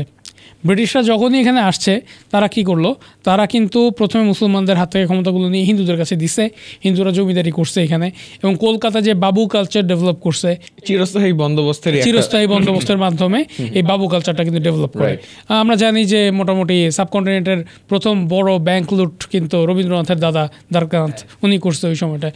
তো এখন এই যে ব্যাংক লুটগুলো হয়ে পুঁজিগুলো এদিক থেকে ওদিকে গেছে, এবং পৃথিবীর ওয়ান অফ দ্য লার্জেস্ট যে ব্রোথেল র্যাকেট, এটা কিন্তু ঠাকুর পরিবার কলকাতায় এস্টাবলিশ করছে। ইয়েস, তো ওই সময়কার লার্জেস্ট ব্রোথেল র্যাকেটগুলোর মধ্যে একটা। কেন? মেইনলি যাতে ব্রিটিশরা ওইদিকে যায়, ওইদিকে তাদের জন্য একটা অ্যামিউজমেন্ট সেন্টার হয়। হ্যাঁ, এবং আমরা দেখব মুর্শিদাবাদ, চট্টগ্রাম, সোনারগাঁ এই সমস্ত জায়গা থেকে ধারাবাহিকভাবে কিন্তু 200 বছর ধরে কলকাতায় অ্যাসেটগুলো চলে গেছে। তো এই জায়গার মানুষ ছিল এক প্রকার কামলা, কলকাতার মানুষের ওই সময়কার কনটেক্সট, যদিও তার আগে ব্যাপারটা ভিন্ন ছিল, কিন্তু ব্রিটিশদের সহায়তায় বাবুরা কিন্তু এই অ্যাডভান্টেজগুলো নিছে। এমনি মুসলমানদের মধ্যেও কি এই অঞ্চলের মানুষকে আত্রাফ হিসাবে ট্রিট করতো না পাকিস্তান? আশরাফ আত্রাফের যে চ্যালেঞ্জটা, এই জায়গার অঞ্চলের পুরানো চ্যালেঞ্জ। ইসলাম আপনি যদি দেখেন, ইসলাম কিন্তু এইভাবে জিনিসটাকে কোথাও এস্টাবলিশ করতে চায় নাই, but this was a very local challenge এই অঞ্চলে। কারণ এই অঞ্চলের মানুষ তো মুসলমান হলোই ক্লাস ডিভিশন থেকে বাঁচার জন্য, কারণ তারা এক্সট্রিমলি কাস্টের ডিভিশন থেকে এসে নিম্নবর্ণের হিন্দুরা মুসলমান হলো, কারণ এখানে কোনো ক্লাস ডিভিশন নাই। বাট স্টিল দেখা গেল একটা পয়েন্টের পর আশরাফ আত্রাফ কোয়েশ্চেনটা একটা সময় সমাজে প্রমিনেন্ট হয়ে উঠছিল। এই সেন্স থেকে দেখা যাচ্ছে একটা অঞ্চলে মেইনলি ধরেন আমরা যদি মুঘল বা তার আগে সুলতানি আমলের কথা যদি বলি, আমরা দেখব যে একটা জায়গায় একজন সেনানায়ক বা একজন ধর্মপ্রচারক আসছে, তো সুফিরা যে জায়গাগুলো গেছে বেশিরভাগ ক্ষেত্রে ওইখানে আশরাফ যে ক্লাস ডিফারেন্স আপনি খুব একটা ওইসব জায়গায় পাবেন না। কিন্তু যেইখানে জায়গাটা দখল হয়েছে নতুন করে একজন সোলজার বা মিলিটারি কমান্ডার এসে দখল করছে, সে কিন্তু স্বাভাবিকভাবেই চাবে তার সম্প্রদায়ের হাতে ক্ষমতাটা থাকুক বা তার কাছের লোকজনের কাছে ক্ষমতাটা থাকুক। তো এইটা যখন সে করতে গেছে কি হয়েছে, সে কিছু মানুষকে এম্পাওয়ার করছে, এবং they are mostly from Turkish or from Iranian or Central Asian lineage. So definitely ওই জায়গায় তার একটা division us versus them develop করতে হয়েছে।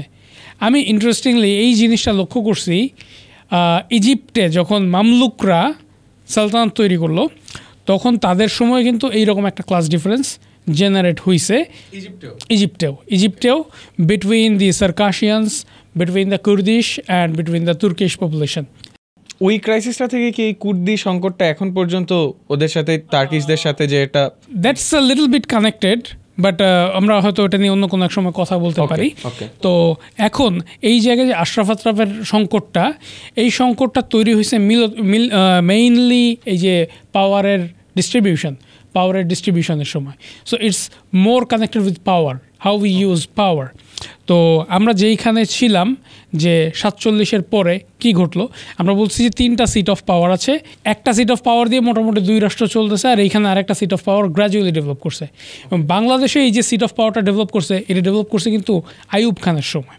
হ্যাঁ হ্যাঁ, কিভাবে দেখেন, বাংলাদেশে তো আসলে ওই সময় না ছিল ক্যাপিটাল, না ছিল এডুকেশন।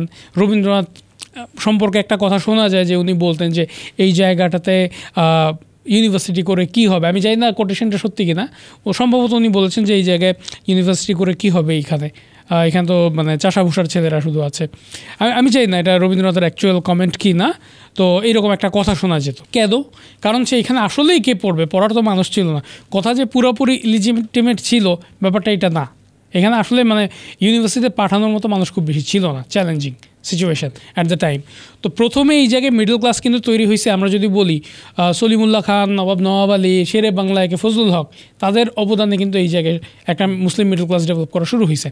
আব্বাস উদ্দিনকে কিন্তু কলকাতায় গিয়ে শুনতে হয়েছে তুমি কি ভদ্রলোক না মুসলমান, তাকে কিন্তু মানে ল্যান্ডলর্ড বাসা ভাড়া নেওয়ার সময় এরকম কোশ্চেন করতে পারছে, ঠিক আছে। তো কারণ কি, কারণ ভদ্রলোকের যে জাতটা, ওই জাতটা থেকে কিন্তু মুসলিমকে ব্রিটিশরা অলরেডি আউট করে দিয়েছিল বাই দ্য টাইম। সো এইখানে এডুকেটেড যে ক্লাসটা ডেভেলপ করছে, that's during mainly Pakistan period. ওরা তো উর্দু ভাষীও ছিল, যে যাদের কথা আপনি বললেন, নবাব পরিবারের কিংবা সরওয়ার্দির কথা বললেন, ইভেন বঙ্গবন্ধুও তিনি উর্দুতে খুব ফ্লুয়েন্ট ছিল, আমি যদি ভুল না করে থাকি। হ্যাঁ, এইরকম একটা ব্যাপার ছিল কি, দেখেন উর্দু তো একটা লিঙ্গুয়া ফ্রাঙ্কা। আপনি যদি এখান থেকে দুবাই যান এবং কিছু শ্রমিকের মাঝখানে আপনাকে ছেড়ে দেওয়া হয়, আপনার কিন্তু কিছুটা উর্দু বলতে পারলে আপনি তার সাথে মিশতে পারবেন। ধরেন 4-5 জায়গার মানুষ। মানে এটা আজকের কনটেক্সটও না, এটা আজকের কনটেক্সট না, শুধু এটা লাস্ট 700 ইয়ার্স। ওকে, হ্যাঁ, আমরা অবশ্যই আমির খুসরুর কথা জানি। হ্যাঁ হ্যাঁ, চাপ তিলক একটা কাওয়ালি অনেকেই শুনে থাকেন, তো ক্লাসিক্যাল কাওয়ালি। তো এই খেয়াল করেন এইগুলাতে যে ল্যাঙ্গুয়েজগুলো ইউজ করা হয়েছে, Hindustani is a basically blend of Urdu, Hindi, Sanskrit and Turkistani, হ্যাঁ, ফার্সি। তো এগুলো ব্লেন্ড কিন্তু হয়েছে ওই সময় হিন্দুস্তানি ভাষাটা। সো গ্র্যাজুয়ালি এখান থেকে কিন্তু উর্দু এবং আধুনিক হিন্দি এই দুটো ডেভেলপ করছে। সো আপনি যদি মোটামুটি উর্দু পারেন, আপনি অনেক জায়গার মানুষের সাথে যোগাযোগ করতে পারবেন। কারণ উর্দুর যে আপনার লিঙ্গুইস্টিক স্ট্রাকচার, এই স্ট্রাকচারটা অনেকগুলো ল্যাঙ্গুয়েজের সঙ্গে connected. That's why it's so easy to connect this language with multiple languages. তো যেই জায়গায় আমাদের ব্যাপারটা যে আমাদের নেতারা অনেকে উর্দু পারতেন। কেন পারতেন? কারণ ওই সময় ব্রিটিশ ইন্ডিয়া তো ছিল একটা এন্টাইটি, যার এই মাথা থেকে ওই মাথা আপনাকে কানেক্ট করতে হবে। মেইন সিট অফ পাওয়ার কোথায় ছিল? দিল্লিতে ছিল, কলকাতায় ছিল, লাহোরে ছিল, 3টা জায়গায় কম বেশি। হ্যাঁ, এই 3টা সিট অফ পাওয়ারের মধ্যে আপনি কোন জায়গায় কোন ভাষায় সহজে কানেক্ট করতে পারবেন? That's Urdu. That was the reason so many of our leaders can talk so fluently in Urdu. আজকে আপনি আমি ইংরেজি বলতে পারি কেন? সিট অফ পাওয়ারে যেটা চর্চা হয়, এক্স্যাক্টলি, এটা ল্যাঙ্গুয়েজ একটা হেজেমন। হ্যাঁ, এই যে পয়েন্টটা, এখন এই জায়গাতে উর্দুভাষী পরিবারগুলো, but they funded for normal people, for mass people, তাদের একটা এডুকেশন ঘটছে ওই সময়। তো এডুকেটেড হয়ে তারা দেখলো এটা তো একটা separate seat of power gradually, and that was the seed of 1971 এই জায়গাতে। তো এখন 1947 বা 1971-এ কী হয়েছে তার চাইতে আমাদের আজকের পডকাস্টের মেইন টপিক যেহেতু ডেমোক্রেসি কীভাবে ফেইল করলো এই দিকটাতে, সেই দিকে মোর ওরিয়েন্টেড। তো আমার কাছে মনে হচ্ছে যে এই জায়গাটাতে আমরা যদি ফোকাস করি যে বাংলাদেশে ডেমোক্রেসি কীভাবে ফেইল করলো, শুরু থেকেই এই জায়গাটাতে আমাদের যাদের মাধ্যমে ডেমোক্রেসি আসছে তাদের ক্লাস নেচারকে আমাদের একটু বুঝতে হবে, তাইলে আমরা বুঝতে পারবো। ধরা যাক Sheikh Hasina something around 1,500,000 crores লুট করছে, কথার কথা। আমরা একটা ছোট এস্টিমেটই বললাম, আরও অনেক বেশি হতে পারে পরিমাণটা। তো এখন এইটা লুট করে সে কোথায় রাখছে আপনি দেখেন তো? সে ওয়েস্টার্ন কান্ট্রিগুলোতে, কিছু দুবাইতে, আমরা শুনতেছি এখন যে বেলারুশে, এবং আমরা বিভিন্ন মারফতে এটাও শুনতে পাইছি যে যখন তার উপর স্যাংশন দেওয়ার কথাবার্তা চলতেছিল, রাশিয়াতে নাকি তার জন্য ব্যাংক পর্যন্ত ওপেন করা হয়েছে যে শুধুমাত্র তার টাকা পয়সা রাখবে, ঠিক আছে, এরকম একটা অবস্থা শুনতেছি। তো দেখেন তো টাকা কেন বাইরে রাখতে হয়, এইখানে ক্লুটা কি? এবং এই ক্লুটা ইমরান খান কিন্তু খুব স্ট্রংলি ডিফাইন করছেন এই ক্লুটাকে। ইমরান খান বলতেছেন যে সাউথ এশিয়ার মানুষের কমন প্রবলেম একই। সেটা কি? সেটা হচ্ছে তাদের নেতা যারা, এই নেতারা হচ্ছে দুর্নীতিগ্রস্ত এবং এই নেতারা হচ্ছে কোলাবোরেটর ওয়েস্টার্ন ওয়ার্ল্ডের সাথে, এবং এরা হচ্ছে বেসিক্যালি গ্লোবাল যে ক্যাপিটাল ট্রান্সফার, পাচার, এই পাচারের মাধ্যমে একটা নিও কলোনিয়ালিজম টিকায় রাখার টুল এই নেতারা। আপনি ডিরেক্টলি এদেরকে মোরালি করা বলতেছেন? ইমরান খান বলতেছেন, নট মি। আচ্ছা, okay. তো ইমরান খান বলতেছে যে এরা হচ্ছে চোর, ওকে, হ্যাঁ, এবং এখানে যারা রাজনীতি করে তারা মোটের উপর চোর, এবং এই চোররা হচ্ছে গ্লোবাল চোরদের একটা অংশ, এক্সটেনশন, এক ধরনের দালাল। হ্যাঁ, দালাল। তো এরা কি করতেছে? এরা কিন্তু এশিয়া থেকে মেইনলি ওয়েস্টে সম্পদের যে ট্রান্সফার উইদাউট মানে actually any give and take. আপনি ব্যবসা করেন, ধরেন বাণিজ্য ঘাটতি হয়েছে, আপনি আমার কাছে $100 বিলিয়ন পণ্য বিক্রি করলে আমি বিক্রি করলাম আপনার কাছে 5 বিলিয়নের, 95 বিলিয়ন ডেফিসিট। সেইটা একটা জিনিস। তাও কি হয়েছে? গুডসের ট্রান্সফার হয়েছে, সার্ভিসের ট্রান্সফার হয়েছে। কিন্তু এইখানে কি হয়? এরা জাস্ট টাকাগুলা পাচার করে, সম্পদ পাচার করে, এবং বিভিন্ন সম্পদ কম মূল্যে বিক্রি করে দেয়। এবং এইটা হচ্ছে পুরা সাউথ এশিয়ার কমন প্রবলেম, ইমরান খান বলতেছেন। এবং এইটা কিন্তু উনি জাতিসংঘের মধ্যে গিয়ে বলছেন, হ্যাঁ, ইউএন জেনারেল অ্যাসেম্বলিতে। এবং ওনার ভাষণে উনি এইটাও বলছেন যে দেখেন, যদি পশ্চিমা বিশ্ব আসলেই চায় যে এশিয়া আফ্রিকাতে দুর্নীতি বন্ধ হোক, তাদেরকে কিন্তু নিজেদের দেশে এই যে টাকা পাচার হয় এটার উপায়গুলো বন্ধ করতে হবে, এবং যারা পাচার করে তাদেরকে আমাদের কাছে হ্যান্ড ওভার করতে হবে। আর দে ডুইং দিস? নো, তারা আরও এটাকে মানে ইনকর্পোরেট করতেছে। আরও প্রত্যেকটা গভর্নমেন্টের টাইমে, প্রত্যেকটা পাওয়ারের টাইমে আমরা একই কেস দেখতেছি, এবং প্রত্যেকটা লিডার্স মানে রিগার্ডলেস অফ সে কোন পার্টির, তাদের প্রত্যেকেরই কানাডায় সেফ হ্যাভেন, তাদের প্রত্যেকেরই সুইস ব্যাংকে টাকা। প্যাটার্নগুলো এক্স্যাক্টলি সেম। প্যাটার্নগুলো সেম না? হ্যাঁ। তো দেখেন, আসলে সাউথ এশিয়াতে আমাদের মানুষের, আমরা রিগার্ডলেস অফ বাংলাদেশ, ইন্ডিয়া আর পাকিস্তান, আমাদের শেয়ার্ড প্রবলেম আছে, আমাদের শেয়ার্ড ফেট আছে। হ্যাঁ, আমি বর্ডারের ওই পারে গেলে আপনার আমার যে ফিনান্সিয়াল স্টেটাস বা কন্ডিশন এর চেয়ে কয়েক গ্রেড নিচে গেলে বা 1 গ্রেড 2 গ্রেড নিচে গেলেই হয়তো আমরা দেখবো মানুষগুলোর প্রবলেমগুলো প্রায় সেম। আমাদের গ্রেডেও দেখবো যে বেশিরভাগ ক্ষেত্রে মানুষগুলোর প্রবলেমগুলো সেম। হয়তো ইন্ডিয়ানরা পাকিস্তানি এবং বাংলাদেশের চেয়ে একটু ভালো আছে, due to their financial policies, their better state institutions, এবং স্টেবিলিটি একটু পলিটিক্যালি স্টেবল, এই যেগুলোতে তারা হয়তো বেটার আছে। বাট ইন্ডিয়া থেকে কি হচ্ছে না? ইন্ডিয়া থেকেও কিন্তু হচ্ছে। এবং ওইখানে আপনি দেখবেন যে সাবকন্টিনেন্টে বা সাউথ এশিয়াতে মানে পলিটিশিয়ানদের সম্পর্কে সাধারণ মানুষের যে conception, that's clean, crystal clear. কেউ পলিটিক্স করে মানে এলাকার মানুষ কিন্তু ধরে নেয় হয় সে চোর নাইলে মাস্তান, ঠিক আছে? এইটা কিন্তু একটা কমন প্রবলেম এক্সিস্টিং। তো এইটা কিভাবে হয়েছে? ওরা তো আগে থেকেই ওই কোলাবোরেটর ক্লাসের সঙ্গে ওতপ্রোতভাবে জড়িত, এবং তাদের কাজের আউটকাম, তো তাদের কাজের আউটকাম তো তাদেরকে ধ্বংস করবে না, তাদেরকে প্রোটেক্ট করবে। So that's the problem with democracy there. আর এই জায়গায় মানুষের মধ্যেও ডেমোক্রেটিক যে ভ্যালু, এটা ডেভেলপ করে নেই। আমরা খেয়াল করলাম যে 47-এ যখন ডেমোক্রেসি আসলো, ডেমোক্রেসি আসার পর কি হয়েছে, এখানে মানুষ কিন্তু ডেমোক্রেসি নিয়ে খুব একটা মাথা ঘামায় নাই। আমরা দেখতে পাচ্ছি যে ওই সময়টাতে শুধু না, এখন পর্যন্ত মানুষ, এই যে দেখেন শেখ হাসিনা 15 বছর থাকছে, মানুষ কিন্তু এই 15 বছরের মধ্যে বেশি কনসার্ন ছিল জিনিসপত্রের দাম কম আছে কি না। সেই সেম জিনিসটা, জিনিসপত্রের দাম কি কম, আমি কি নিরাপদে মুভ করতে পারতেছি, আমি কি ভালোভাবে ব্যবসা বাণিজ্য করতে পারতেছি।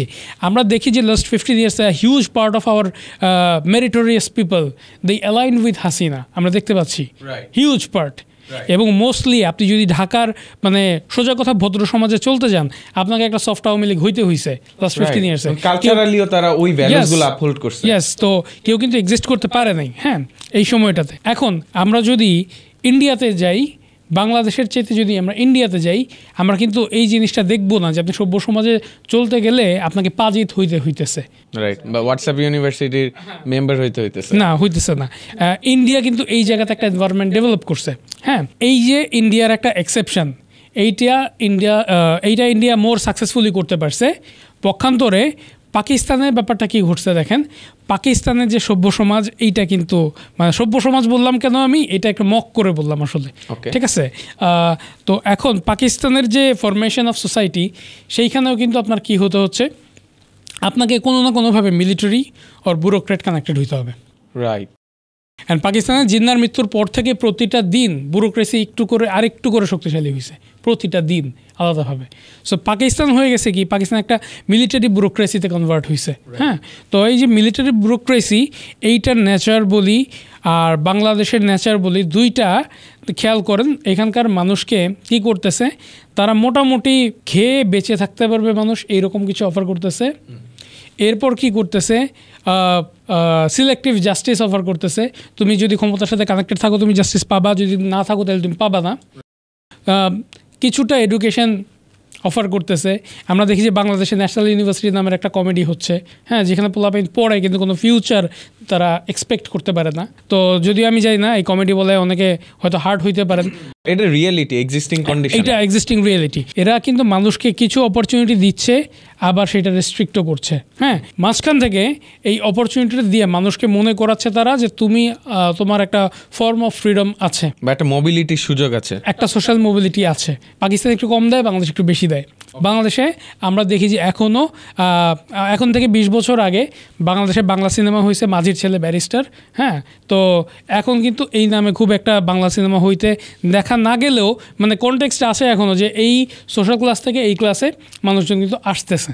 হ্যাঁ, এই যে জিনিসটা আছে, তো এই জিনিসটা আগে একটু বেশি কঠিন ছিল, এখন একটু কম কঠিন হয়েছে আগের চেয়ে আমি বলবো। কিন্তু ফিউচারে জিনিসটা হয়তো আবার আগের মতো বেশি কঠিন হয়ে যেতে পারে, সেটা নিয়ে হয়তো আমরা ডিসকাস করব। পাকিস্তানেও একটা মোবিলিটি পাকিস্তান জেনারেট করছে। কেন জেনারেট করছে? Two সাক out the merits. কারণ আপনি একটা ভালো ব্যুরোক্রেসি এবং একটা ভালো মিলিটারি, আপনি তো মেরিট তুলে নিয়ে আসা ছাড়া চালাইতে পারবেন, রাইট? ঠিক আছে। সো আপনাকে মেরিটকে উপরের দিকে ওঠার একটা সুযোগ দিতে হবে।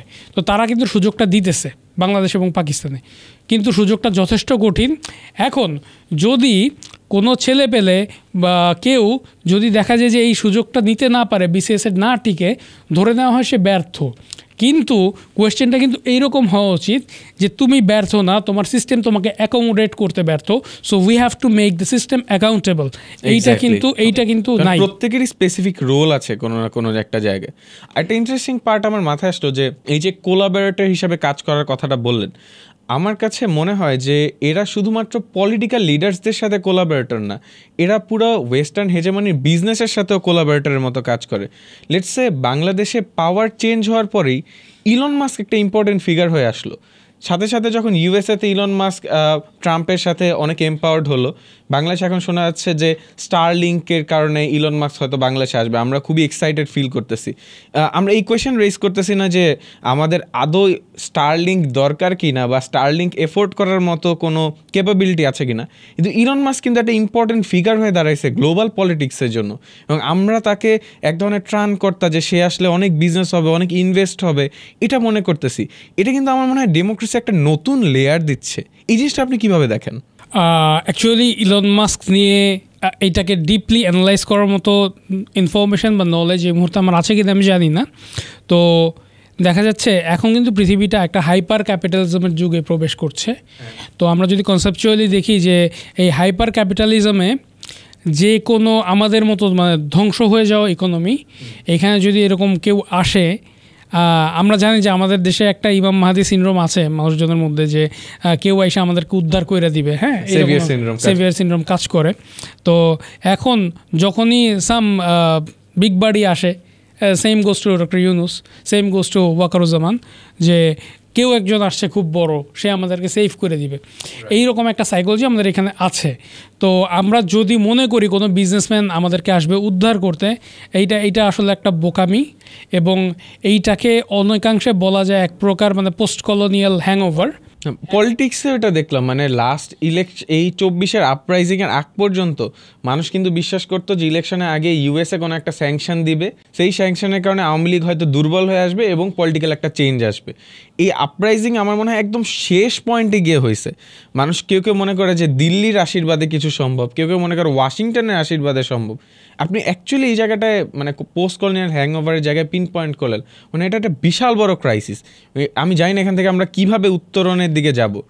প্রবলি এটাই হয়তো গণতন্ত্রের মানে যে প্রবলেম, গণতন্ত্র সাকসেসফুল না হওয়া যে প্রবলেম, সেইটার মানে সবচেয়ে রিয়েলিস্টিক এক্সাম্পল।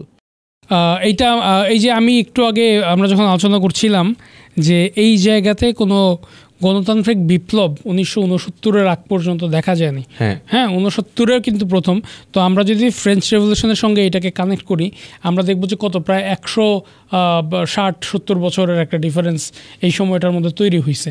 তো আমরা এতটুকু পরে আর কি গণতন্ত্রকে পারসিভ করছি, yet that was mostly connected with the university students. Okay, right, যে ইউনিভার্সিটি স্টুডেন্টরা তখন কেন গণতন্ত্রের জন্য আন্দোলন করছে ওই সময়টায়, আপনি একটু চিন্তা করেন কেন ইউনিভার্সিটি স্টুডেন্ট আন্দোলন করে?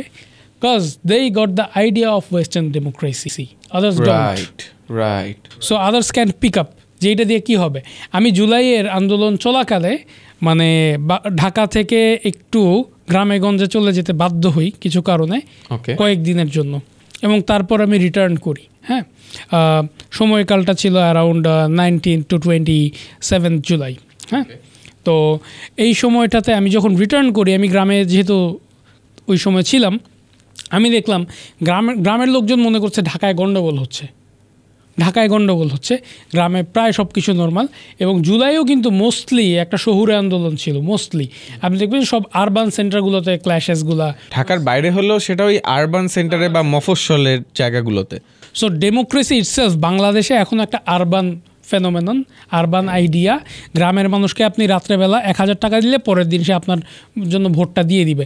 আপনি ইউনিয়ন পরিষদের ইলেকশনগুলোর দিকে যদি তাকান, আপনি দেখবেন পরিষদের ইলেকশনের আগে বাস ভরে ভরে মানুষ গ্রামে যাচ্ছে, 5-7 দিনের ছুটি নিয়ে মানুষজন ভোট দিচ্ছে। যে চেয়ারম্যান ক্যান্ডিডেটের বাসে মানুষ যায়, ওই তাকেই ভোট দেয়। সে 7 দিন গিয়ে আনন্দ উৎসব করে এলাকাতে, কিন্তু সে নিজের ভোটটা কিন্তু এই কম দামে বিক্রি করে আসছে। ওই যে 1000 টাকায় সে বিক্রি করতেছে, probably that is the only utility he will get in the 5 years। Yes, মানে আর কোনো কিছু তার লাইফে কোনো চেঞ্জ নাই। সো সে কেন আর মানে এটা নিবে না? কারণ যে ক্ষমতায় আসুক তার লাইফে সিগনিফিক্যান্ট কোনো চেঞ্জ তো আসে না। এবং আমার কাছে মনে হয় যে এই জিনিসটা আপনি যদি দেখেন যে নবাব সিরাজউদ্দৌলাকে ব্রিটিশরা বেঁধে নিয়ে যাচ্ছে, কেউ ঢিল মারলে ওই বাহিনী শেষ, কিন্তু কেউ ঢিল মারতেছে না। They are accustomed with the change of rulers but the same fate of their community or themselves. They are accustomed, এবং তারা আসলে আশাহীন। সো বাংলাদেশের ডেমোক্রেসির ক্রাইসিসটা হচ্ছে এই আশা, এই মোটিভেশন, এই ইন্সপাইরেশন, এইটাকে সামনে নিয়ে আসা, মানুষের মাথায় ইনস্টল করা যে we can do something out from here. আচ্ছা সজল ভাই, এতক্ষণ সাউথ এশিয়া নিয়ে কথা বলতে বলতে আমার মনে হয় আপনি তো একটা পার্ট অফ রিয়েলিটি মিস করে গেছেন। মানে ইন্ডিয়াতে তো ডেমোক্রেসি এখন অনেক স্ট্রং। ইন্ডিয়াতে তো দেখলাম 2023 সালেও মোদি যেখানে বললো সে 400 সিট পার করে যাবে, সে একা 300ই পার করতে পারল না, এবং সবাইকেই প্রেইজ করলো যে তাদের ইনস্টিটিউশনগুলো অনেক স্ট্রং আছে। তো যদি আমরা বলি ওভারঅল সাউথ এশিয়াতে ডেমোক্রেসি কাজ করে নাই, তাহলে এই জায়গায় ইন্ডিয়ার কেসটা একটা এক্সেপশন না? ডেফিনেটলি ইন্ডিয়া সাউথ এশিয়ার জন্য আমরা যদি লার্জার সেন্সে চিন্তা করি একটা এক্সেপশন। এবং যেহেতু সাউথ এশিয়ার বেশিরভাগ মানুষ কম বেশি ইন্ডিয়াতেই বাস করে, বেশিরভাগ মানুষ আমরা টোটাল পপুলেশন যদি কনসিডার করি, সো আমাদের কাছে বাইরে থেকে মনে হতে পারে যে India is a very very Democratic country, at least বাইরে থেকে সেটাই মনে হয়। আনফর্চুনেটলি আমরা কিন্তু ইন্টারনালি ইন্ডিয়াতে সেটা বলতে পারি না। কিভাবে? খেয়াল করেন, ইন্ডিয়ার একটা হিউজ পোর্শন তারা কিন্তু মিলিটারির মাধ্যমে অকুপাই করে রেখেছে সেখানকার পপুলেশনের কাছ থেকে। এইটা কিন্তু আমাদের ডিনাই করার কোনো সুযোগ নেই। ইন্ডিয়া কিন্তু 1947-এ প্রথমে কাশ্মীর টেক ওভার করলো, সেকেন্ডারিলি তারা হায়দ্রাবাদ টেক ওভার করলো 1948 অপারেশন পোলোর মাধ্যমে। অ্যান্ড এরপর আমরা দেখলাম Sikkim and 7 Sisters, India is trying to occupy all these areas with all its population. Right. So ইন্ডিয়ার কিন্তু মানে টোটাল টেরিটরির একটা বিরাট অংশ আমি দেখি ইন্ডিয়ার দখলকৃত territory, not naturally part of India. তো এখন ইন্ডিয়া তো এই জায়গাগুলোকে অকুপাই করে রাখছে। অকুপাই করা মানে কি? অকুপাই করা মানে you are colonizing this land, right, colonizing your own people. Yes. তো এই ঘটনাগুলো কিন্তু ইন্ডিয়া ঘটাচ্ছে প্রথমত। দ্বিতীয়ত হচ্ছে ইন্ডিয়ায় তার জন্মলগ্ন থেকে এখন পর্যন্ত, বার্থ অফ ইন্ডিয়া, আমি আবারও মেনশন করব আহমদ সাফাকে। আহমদ সাফা তার যদ্যপি আমার গুরুতে দ্য বার্থ অফ ইন্ডিয়া একটা পিকচারের কথা তার গুরু ডক্টর রাজ্জাক মেনশন করছেন। Birth of India, birth of A secular nation. কি হচ্ছে? আগুন জ্বলতেছে যজ্ঞাগ্নি এবং তার পাশে বসে আছেন মোহনদাস করমচাঁদ গান্ধী এবং সাভারকার। ঠিক আছে? সো এইটা টাইম ম্যাগাজিনের কাভার হয়েছে, মেনশন করেছে birth of A secular nation. ঠিক আছে, birth of A secular nation ইন্ডিয়াতে হচ্ছে কি যজ্ঞাগ্নির মাধ্যমে। হ্যাঁ, এটা হচ্ছে ইন্ডিয়ান ফর্ম অফ সেকুলারিজম। হ্যাঁ, এখন আমি সেকুলারিজমের ক্রিটিক অন্য এক সময় ভালোভাবে করবো ইনশাল্লাহ, আজকে মাফ করে দিলাম। এটা হচ্ছে ইন্ডিয়ার জন্ম যেভাবে হয়েছে, পরবর্তীতে ইন্ডিয়া কিন্তু ইভলভ করছে এই জন্মের পথেই, এবং কিভাবে ইন্ডিয়া কিন্তু এক প্রকার অ্যাপার্থাইড ডেভেলপ করে ফেলছে। আমরা কিন্তু মনে পড়ে কিনা আপনার 2020-তে দিল্লিতে যে পগ্রমটা হলো, ইন্ডিয়াতে কিন্তু রায়ট হয় না, ইন্ডিয়াতে কিন্তু পগ্রম হয়, state sponsored violence against the minority. গুজরাটে আমরা যেটা দেখি, আমরা দিল্লিতে দেখছি, আমরা এখন দেখতেছি যে এনআরসি হচ্ছে, হ্যাঁ CAA এনআরসি আসামে হচ্ছে, আসাম বলছে তারা মিয়াদেরকে ঠাঁই দিবে না। ঠিক আছে, অ্যান্ড কলকাতায় বা পশ্চিমবঙ্গের মুসলমানদের কন্ডিশন যদি আমরা দেখি, ভেরি ভেরি পোর। এবং সাচা কমিশন নামে যে বিখ্যাত রিপোর্টটা হয়েছিল জুডিশিয়ারির, সেখানেও দেখানো হয়েছে যে মুসলিমরা underprivileged. So India has formed some form of apartheid within itself. So ইন্ডিয়াকে আপনি ডেমোক্রেসি বলতে পারবেন এই থ্রুতে যে সেখানে মানুষ ভোট দিচ্ছে এবং ভোট কাউন্ট হচ্ছে, it's okay, but India doesn't goes aligned with the Democratic norms and values, এটা বলা যায় না। কারণ এই নেশনটা তার পপুলেশনের একটা বড় অংশকে কলোনাইজ করে রাখছে। ইভেন পাঞ্জাবে আমরা জানি যে গত কয়েক মাস আগে একটা ঝামেলা হলো, বছরখানেক আগে, এবং পাঞ্জাবে মাসের পর মাস ধরে ইন্টারনেট বন্ধ করে রাখা হয়েছে অনেক রিজিয়নে। এই ডিসকাউন্টটা খুবই ইন্টারেস্টিং, মানে আপনি যেগুলো বলছেন এগুলো রেগুলার ঘটছে, প্রতিদিনই ঘটছে, কিন্তু কেন যেন এই জিনিসটা মানে নোটিসেবল হয় না এবং এটা আনন্যাচারাল মনে হয় না, মনে হয় যে এটাই রিয়েলিটি। আমাকে মানে আমাদের এলাকার লাইব্রেরিতে একজন আঙ্কেল আমাকে একটা কলকাতা দেশ পত্রিকা, যেটা খুবই ফেমাস ম্যাগাজিন, সেটার একটা খুব সম্ভবত দুর্গাপূজার একটা এডিশন তিনি দেখালো আমাকে। সেখানে মানে দুর্গা মূর্তির বিশাল বড় একটা মানে পুরো প্রচ্ছদ জুড়েই দুর্গা মূর্তির মুখটা রাখা।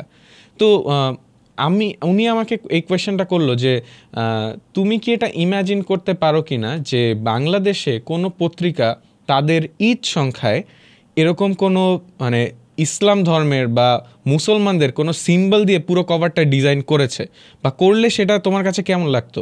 সো আমি এটা খেয়ালই করি নাই যে কলকাতার পত্রিকাগুলো যারা নিজেদেরকে সেকুলারিজমের একদম হাইয়েস্ট পজিশনে প্রচার করে এবং এই রিজিয়নে আমাদেরকে ফিল করায় যে আমরা অনেকটা এক্সট্রিমিস্ট টাইপের, তারা আমাদের চেয়ে বেশি সেকুলার, কিন্তু তারা এই জিনিসপত্রগুলো করতে পারে। তাদের এই সংস্কৃতিগুলো, তাদের এই ধর্মীয় প্র্যাকটিসগুলো এই জায়গায় সংস্কৃতির মধ্যে ব্লেন্ড হয়ে যায়। কিন্তু এইটা কিন্তু বাংলাদেশে কল্পনাই করা যায় না যে প্রথম আলোর প্রচ্ছদে ঈদ সংখ্যায় হয়তো দাড়ি টুপিওয়ালা কোনো একজন ব্যক্তি একটা প্রতিকৃতি কিংবা ঈদ সেলিব্রেট করার একটা মুসলিম সেটিংয়ের কোনো একটা ছবি, এটা কিন্তু কল্পনাই করা যায় না। ইন্ডিয়া জিনিসপত্রগুলো এরকম ন্যাচারাল কেন মনে হয় যে সে এটা চালিয়ে যাচ্ছে তার নিজের মানুষের উপরে, কিংবা সে এই সিম্বলগুলো কালচারে রেপ্লিকেট করে ফেলছে, কিন্তু স্টিল আমাদের কাছে মনে হচ্ছে ওইটা বরঞ্চ বেশি সেকুলার দেন নিজেদেরকে আমরা বারবার ইনসিকিউরিটির মধ্যে থাকছি যে আমরা হয়তো এক্সট্রিমিস্ট, কিন্তু যেটা আদার ওয়ে অ্যারাউন্ড, রাইট? এইখানে আমাদেরকে একটু উপমহাদেশের সেকুলারিজমের যে ক্যারেক্টার, যে ইভলিউশন, সেই দিকে যেতে হবে। তো মনে হয় আমি এইটুকুতেই আজকে শেষ করা ভালো, যে খেয়াল করেন প্রত্যেকটা অঞ্চলে সেকুলারিজমের একটা ব্র্যান্ডিং হয়, একটা ফরমেশন অ্যান্ড ইভলিউশন হয়। আমরা যদি ইউরোপের দিকে তাকাই, ইউরোপে কিন্তু মাল্টিপল ব্র্যান্ড অফ সেকুলারিজম আছে। German form of secularism, French form of secularism and English form of secularism, they are very different, very very different. হ্যাঁ, আমরা ইউএসএতে দুইটা ডিফারেন্ট ফর্ম অফ সেকুলারিজম দেখি, একটা রিপাবলিকান সেকুলারিজম, একটা ডেমোক্রেটিক সেকুলারিজম। হ্যাঁ, যদিও রিপাবলিকানদেরকে এখন অনেকেই আর সেকুলার কাউন্ট করেন না। এই যে দেখেন, এই যে কিছু সেকুলারিজমের ব্র্যান্ড, তো সাবকন্টিনেন্ট বা সাউথ এশিয়াতে আমরা যদি বলি সেকুলারিজমের ব্র্যান্ড কি, দ্যাটস ইন্ডিয়ান সেকুলারিজম, রাইট? হ্যাঁ, so they are defining what right and what's wrong. Exactly. They are the definition point. এখন দেখেন ডেফিনেশন পয়েন্টের বার্থ অফ আ সেকুলার নেশনের অবস্থা কি, ওই টাইম ম্যাগাজিনের ছবিটা আবার আমরা চিন্তা করি, তো তাইলে ওইটা হচ্ছে উপমহাদেশের ব্র্যান্ড অফ সেকুলারিজম হিসেবে প্রথম থেকে ডিফাইন্ড। এখন যখন যখন ধরা যাক যে এটা হচ্ছে সহি সালাফি ফর্ম অফ সেকুলারিজম বা সেকুলার সালাফিজম আমরা যদি বলি, হ্যাঁ, তো এখন হচ্ছে কি একজন সালাফি কী করবে, তার স্ক্রিপচারের বাইরে যাবে না, গেলেই সে আপত্তি জানাবে, ঠিক আছে? তো গেলে সে কী বলবে, সে বলবে ক্ষমা করো হে বটবৃক্ষ, ঠিক আছে? এখন ঠিক এই জিনিসটা কিন্তু এই দিকে হচ্ছে, এই দিকে দেখা যাচ্ছে কি এক প্রকার মানে ওই ডেফিনিশন পয়েন্ট কিন্তু ওই যজ্ঞাগ্নি, হ্যাঁ, ওইটা হচ্ছে ডেফিনিশন পয়েন্ট। ওইখান থেকে যদি আপনি সরেন, আপনাকে ক্রিটিক করা হবে যে এই তো তুমি তো আমার সেকুলারিজমের মধ্যে বেদাত নিয়ে আসছো, হ্যাঁ, তো তুমি সেকুলার বেদাতি হয়ে গেছো। তাহলে যজ্ঞা হচ্ছে সালাফি, আর ওইখান থেকে সরে আসলে এটা বেদাত। হ্যাঁ, তো এইভাবে কিন্তু জিনিসটাকে ডিফাইন করা হয়। হ্যাঁ, তো এইটা একটা চ্যালেঞ্জ। দ্বিতীয়ত হচ্ছে বাংলাদেশে এক প্রকার কালচারাল কলোনিয়ালিজম এক্সিস্ট করে, যেটা আসলে দিল্লি কেন্দ্রিক না, কলকাতা কেন্দ্রিক।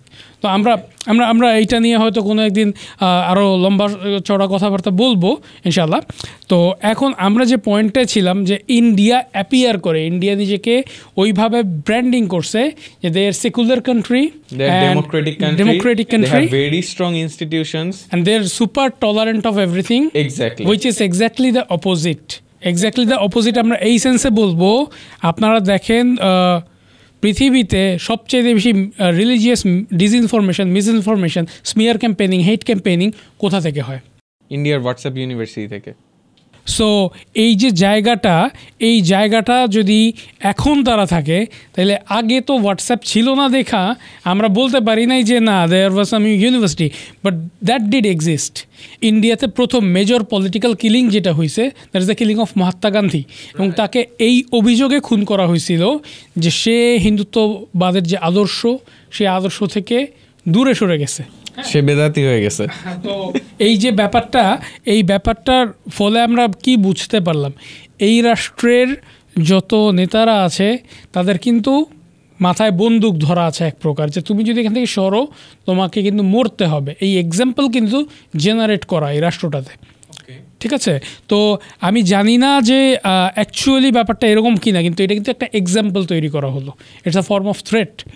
তো এই থ্রেটটা তাদেরকে ডিল করতে হয় ইন্ডিয়াতে। এবং ওই সময় যদি এই ঘটনাটা ঘটতে পারে, আপনি চিন্তা করেন ওই সময় মানুষের হাতে যদি হোয়াটসঅ্যাপ থাকতো, what form of disinformation could have unimaginable. তখন ময়ূক রঞ্জন ঘোষ কিভাবে রিয়াক্ট করতো, I can't even imagine that. যেখানে যেহেতু সে অনস্ক্রিন হার্ট অ্যাটাক করে ফেলছে।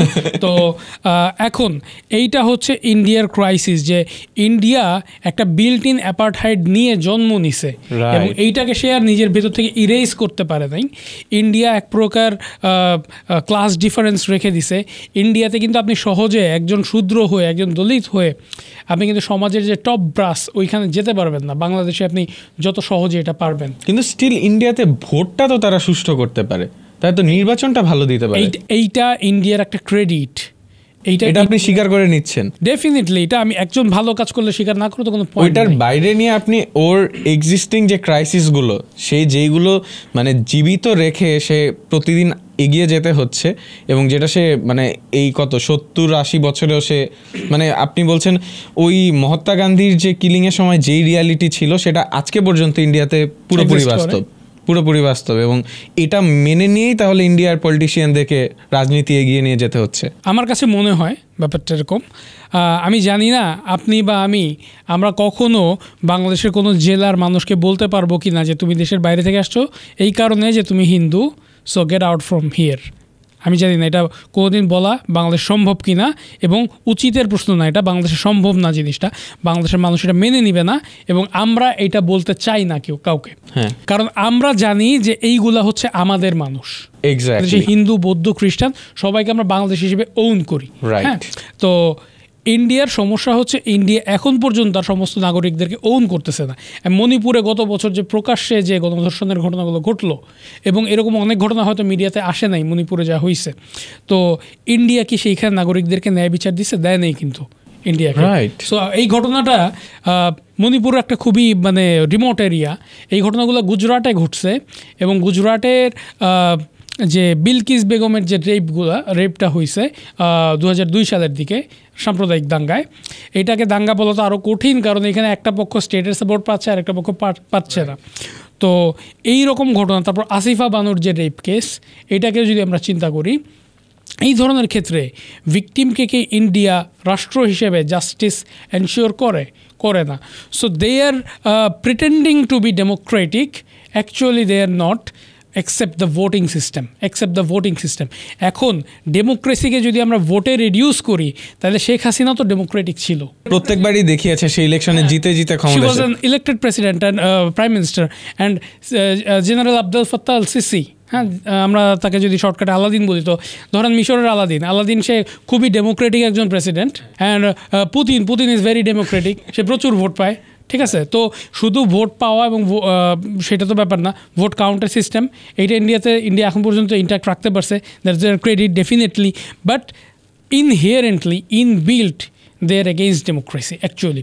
যদি সেইটা তারা না হতো, তাহলে তারা আগে বাংলাদেশের ডেমোক্রেসিকে কখনো বাধাগ্রস্ত করার পদক্ষেপ হয়তো নিত না, হয়তো আমি বললাম। কিন্তু মানে বাংলাদেশের ডেমোক্রেসি তো তার এক্সিস্টেন্সের সাথেও কানেক্টেড। বাংলাদেশ যদি একটা স্ট্রং ডেমোক্রেটিক গভর্নমেন্ট হয়, সেটা তো ইন্ডিয়ার জন্যই বিশাল বড় একটা ক্রাইসিস হয়ে দাঁড়ায়, কারণ ইন্ডিয়ার যে রিয়ালিটি আছে, বাংলাদেশে একটা স্ট্রং অটোনমাস গভর্নমেন্ট হলে আই ডোন্ট থিঙ্ক ইন্ডিয়ার এখন যেভাবে ফাংশন করছে সামনে সেভাবে ফাংশন করতে পারবে, যদি সেটা হয় আর কি, ইফ দ্যাটস দ্য কেস। সত্যি কথা বলতে ইন্ডিয়ার কোন রিয়েলিটিটাকে এটা হ্যাম্পার করে, দেখেন ইন্ডিয়া কিছু মানুষকে জোর করে দখল করে রাখছে, তারা অটোনমাস হয়ে যাওয়ার সম্ভাবনা আছে, হ্যাঁ, ওইটাকে হিন্ডার করে। So that's against Democratic norms values.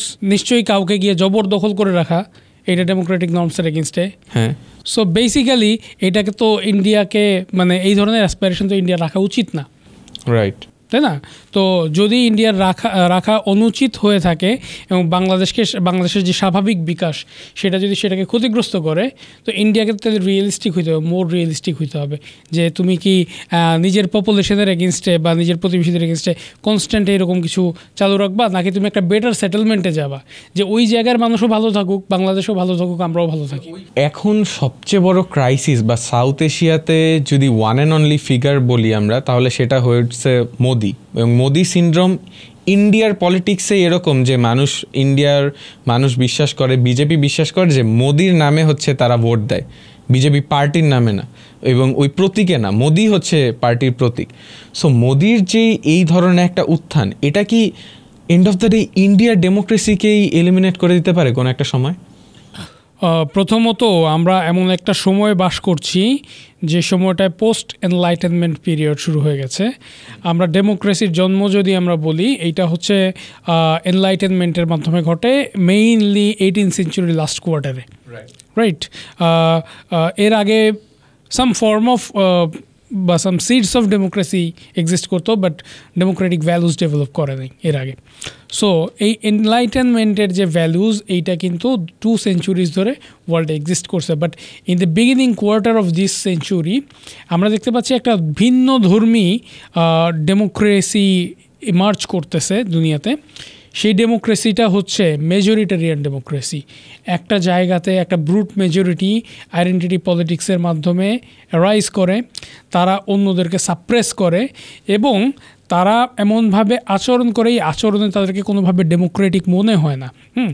বাংলাদেশে দেখবেন আওয়ামী লীগ যে রাজনীতি করছে, আওয়ামী লীগকে বাইরে থেকে দেখলে মনে হয় যে they are a far left party, but তাদের বয়ান দেখবেন that's like a far right party. Exactly. বাংলাদেশে কিন্তু আওয়ামী লীগ এইভাবে ইমার্জ করছে, and that's basically I think BJP induced or BJP like model. তো বিজেপি যে মডেলে পলিটিক্স করে, এটা ইন্ডিয়ার যে ইনবিল্ট অ্যাপার্থাইড, এই অ্যাপার্থাইডটাকে কিন্তু ম্যাক্সিমাইজ করে, এবং এইটার ওপরে, এইটা টিকে থাকার উপরে কিন্তু তার গ্রোথ ডিপেন্ড করে।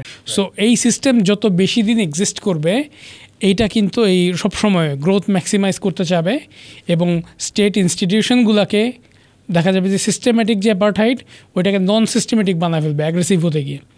সো গ্র্যাজুয়ালি যেটা হবে, ইন্ডিয়ার যে state institution, they will be torn apart ধীরে ধীরে, এবং তখন এক প্রকার টোটালিটারিয়ানিজম এটা ডেভেলপ করবে। আমার কাছে কলকাতা বইমেলার ব্যাপারে যোগাযোগ করার জন্য কলকাতার কিছু প্রকাশক 2021 2022-তে এসেছিলেন। তাদের সাথে কথা বলে আমি অবাক হলাম যে ইন্ডিয়ার যে সেন্ট্রাল পুলিশ থেকে বিভিন্নভাবে বদলি টদলি করিয়ে যখন যেই অঞ্চলে কোনো মুসলিমদের প্রতিবাদ বা বিক্ষোভ আয়োজন হয় ওই দিকে বেশি পরিমাণে হিন্দু ধর্মীয় পুলিশ নিয়োগ করার ঘটনা বিজেপি গভর্নমেন্ট ঘটিয়েছে, হ্যাঁ, যাতে বিক্ষোভ প্রতিবাদ দমন করা যায়। তো এখন দেখেন এইটা তো একটা মানে ডেমোক্রেটিক ভ্যালুজের সঙ্গে যায় না জিনিসগুলো। তো এই ঘটনাগুলো আরও বেশি ঘটবে। আপনারা দেখছেন যে বারবার বিভিন্ন মব কিলিংয়ের ঘটনা ঘটতেছে ইন্ডিয়াতে এবং সেগুলোর কোনো বিচার হচ্ছে না। তো এইগুলাকে বাড়াইতে পারার উপরে কিন্তু ডিপেন্ড করতেছে তারা আসলে আরো কত ভোট পাবে। ওকে, সো এবং তারা আরো যত এক্সট্রিম হবে তাদের ভোটের রেশিও বাড়বে, এইরকম একটা ব্যাপার। এবং তারা যদি এইটা না করতে পারে তাদের নিজস্ব ভোটাররাই তাদেরকে ভোট দিবে না, কারণ তার পলিটিক্সটা টিকেই আছে এই জিনিসটার উপরে। তারা ভোটটা দিয়েছেই এই ধরনের অপারেশনকে অ্যাডভোকেসি করতে। ডেফিনেটলি। এবং বাংলাদেশে ইন্ডিয়ার এই যে সাকসেসফুল হওয়ার যে মানে জানপ্রাণ দিয়ে যে চেষ্টা, এই চেষ্টার একটা অন্যতম কারণ হচ্ছে যে মোদির পাওয়ার ন্যারেটিভ। মোদি চায় নিজেকে সব জায়গায় বিজয়ী দেখাতে এবং particularly against the Muslims he wants to portray him as a victorious monarch. তার স্টাইলটা এরকম। তো এখন তাকে জিততে হবে সামহাও। তার যে ন্যারেটিভ, এই ন্যারেটিভটা কিন্তু ডিফিট নিতে পারে না। এই যে চ্যালেঞ্জটা কি ইনভাইট করে? More aggression, more brutality. So এই এনভায়রনমেন্টে democracy can't exist for long, এবং ফলে সম্ভাবনা আছে ইন্ডিয়ান ডেমোক্রেসিকে এই জিনিসটাই ধ্বংসের দিকে নিয়ে যেতে পারে ইন ফিউচার। রাইট, বাট এটা একটা চেক অ্যান্ড ব্যালেন্স মেকানিজমও কাজ করে না? মানে মোদি তো এত কিছুর পরেও এই 24-এর ইলেকশনে এসে তাকে অনেকগুলো সিট হারাতে হলো। সো এটা কি আবার ইন্ডিয়া নিজের মধ্যে ওই যে ইনস্টিটিউশনের যে স্ট্রং হওয়ার ক্যাপাবিলিটি, সেটা দিয়ে সে কি ব্যালেন্স করতে পারবে বলে মনে হয়? এইটা আমি বলতে পারবো না, কারণ হচ্ছে দেখেন ইন্ডিয়ার যে অন্যান্য পলিটিক্যাল পার্টিগুলো আছে তাদের সাকসেসের উপরও এটা অনেকাংশে ডিপেন্ড করে। হ্যাঁ, আমরা 2024 বা 23-তে যে রাহুল গান্ধীকে দেখেছি, এই রাহুল গান্ধীকে কিন্তু আমরা আগে দেখে নেই এত ভাইব্রেন্ট থেকে এসে। ডেফিনেটলি। এবং আমরা দেখছি যে সাউদার্ন ইন্ডিয়াতে বাম রাজনীতি ক্রমেই স্ট্রং হচ্ছে। হ্যাঁ, আমরা অলরেডি কানহাইয়া কুমার এবং থালাপতি বিজয় তাদের শ্রীলঙ্কার সাথেও ব্যাপারটা কানেক্টেড। শ্রীলঙ্কাতে মাত্রই একটা লেফটিস্ট গভর্নমেন্ট আসলো। ডেফিনেটলি। তো এই যে ব্যাপারগুলা খেয়াল করেন, দক্ষিণ ভারতে কিন্তু বামপন্থী রাজনীতির হঠাৎ উত্থানটা হচ্ছে মেইনলি মোদিকে কাউন্টার করতে। রাইট। সো আমার মনে হচ্ছে ইন্ডিয়া একটা অনেক বড় জায়গা, এত বড় জায়গার ভেতরে আপনি একটা পুরা মানে 120 কোটি মানুষকে হঠাৎ করেই আপনি পোলারাইজ করে ফেলা কঠিন, এবং লম্বা সময়ের জন্য এত মানুষকে বোকা বানিয়ে রাখা এটাও কিন্তু কঠিন। সো আমার কাছে মনে হয় হয়তো সামনে ব্যাপারটা চেঞ্জ হতেও পারে, বাট যদি সেটা না ঘটে ইন্ডিয়া রাষ্ট্র হিসেবে ভেঙে পড়ার একটা সম্ভাবনা বিদ্যমান থাকে। সেটা পুরো সাউথ এশিয়ার পলিটিক্সকে তো বদলে দিবে, অবশ্যই বদলে দিবে, এবং এটার প্রত্যেকটার সরাসরি ইম্প্যাক্ট হয়তো আমাদের উপর পড়বে। তো আল্লাহ পাক ভালো জানেন। চল ভাই, অনেক ইনসাইটফুল একটা ডিসকাশন হলো। মানে আমি আজকে এই চেয়ারে বসার পর আমার অনেকগুলো পারসেপশন বদলাই গেল। আমি জানি না মানে যারা দর্শকরা দেখবে এত লম্বা পডকাস্ট তারা মনোযোগ দিয়ে শুনবে কিনা বা খেয়াল করবে কিনা, কিন্তু আমার মনে হয় আজকের এই ডিসকাশনে দক্ষিণ এশিয়ার রাজনীতির নতুন এক পিকচার সে ইমাজিন করতে পারবে। এবং ইন্ডিয়ার যে পিকচারটা, কারণ বাংলাদেশে বর্তমান রাজনীতি তো ভারত বিরোধী রাজনীতি, মেইন স্ট্রিম যারা পপুলার তারা ভারত বিরোধী কথাবার্তা বলেই পপুলার হচ্ছে, কিন্তু এই জায়গা থেকে ভারতের অ্যাকচুয়াল একটা চুলচেরা বিশ্লেষণ এটা দরকার ছিল। এটার জন্য আমি আপনাকে মানে I will give the total credit to you, একটা এক্সিলেন্ট একটা বিশ্লেষণ। বাট আমার একদম লাস্ট কোয়েশ্চেন, আমি যেই কোয়েশ্চেনটা নিয়ে এখানে বসেছি, আদৌ সাউথ এশিয়ার জন্য গণতন্ত্র কি তাহলে রাইট একটা সিস্টেম?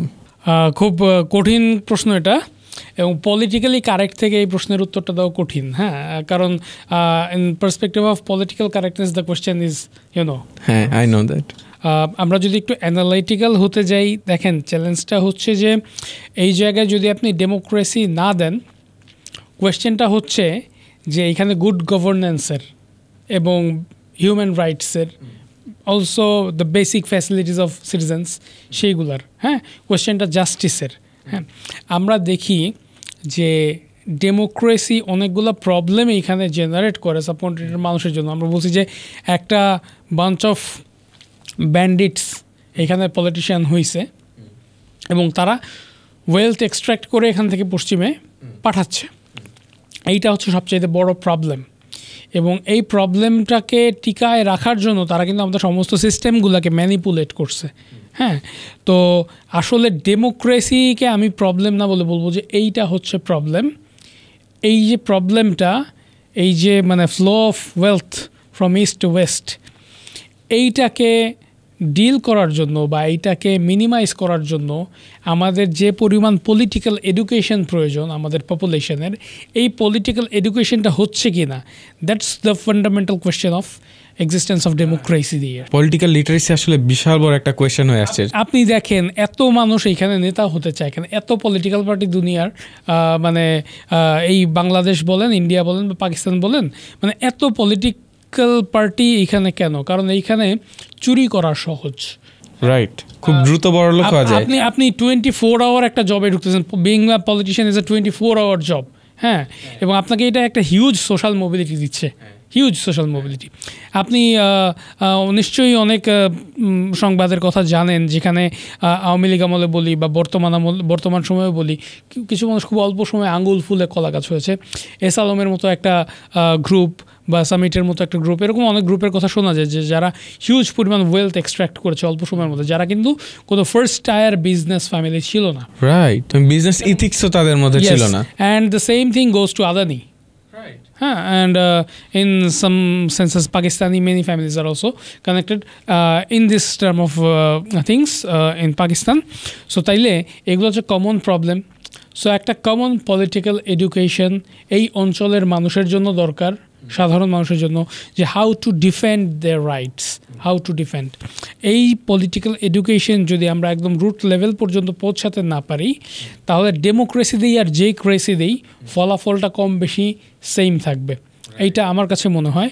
আর একটা ব্যাপার হচ্ছে যে এই অঞ্চলে যে ব্র্যান্ডেড ডেমোক্রেসি ডেভেলপ করেছে, এর সাথে মেরিটোক্রেসির একটা ফান্ডামেন্টাল বিবাদ আছে। ডেমোক্রেসি মেইনলি কিন্তু একটা বৃহত্তর জনগোষ্ঠীকে কিছু সুবিধা দেওয়ার চেষ্টা করে।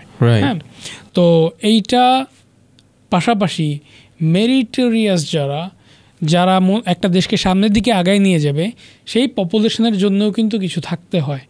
এখন সিস্টেম যদি এরকম হয় যে একটা দল বা একটা গ্রুপ অফ পিপল তারা মানুষকে এক প্রকার স্বপ্ন দেখাবে, কিছু ভায়োলেন্স করবে, এরপর গিয়ে ক্ষমতায় বসবে এবং সাধারণ মানুষ খুব সামান্য কিছু বেনিফিটে হ্যাপি থাকবে, এই সিস্টেম থেকে কিন্তু মেরিটরা বেশিরভাগ ক্ষেত্রে বের হয়ে যাবে, যেটা ব্রেইন ড্রেইন মারাত্মক রকমের।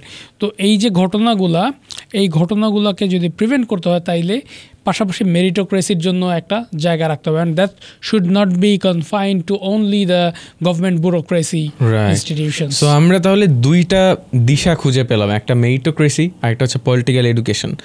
সো পলিটিক্যাল এডুকেশনের যে বিশাল বড় লড়াইয়ে আমাদেরকে যেতে হবে, বিশাল বড় একটা উদ্যোগ নিতে হবে। I think this is one of the steps আজকে এইখানে। আপনাকে অসংখ্য ধন্যবাদ আমাদের সাথে থাকার জন্য, আমাদেরকে সময় দেওয়ার জন্য, এবং সামনে আমরা আরও অনেক ইন্টারেস্টিং বিষয় নিয়ে ডিসকাস করব, আমি সেগুলোর জন্য অপেক্ষায় আছি। আর দর্শক, আপনাদেরকে অসংখ্য ধন্যবাদ আমাদের সাথে এতক্ষণ থাকার জন্য। Y2Z পডকাস্টে আমাদের সাথে আজকে অতিথি হিসেবে ছিলেন লেখক এবং নিউট্রিশনিস্ট মোহাম্মদ সজল। আমরা পরবর্তী এপিসোডে আরও কিছু ইন্টারেস্টিং বিষয় নিয়ে আসবো, আরও কিছু ইন্টারেস্টিং কোয়েশ্চেনে উত্তর দিব, আর সেগুলো কমেন্টে জানাতে আমাদেরকে ভুলবেন না। দেখা হচ্ছে অন্য কোনো এপিসোডে অন্য কোনো দিন। অসংখ্য ধন্যবাদ আমাদের সাথে থাকার জন্য।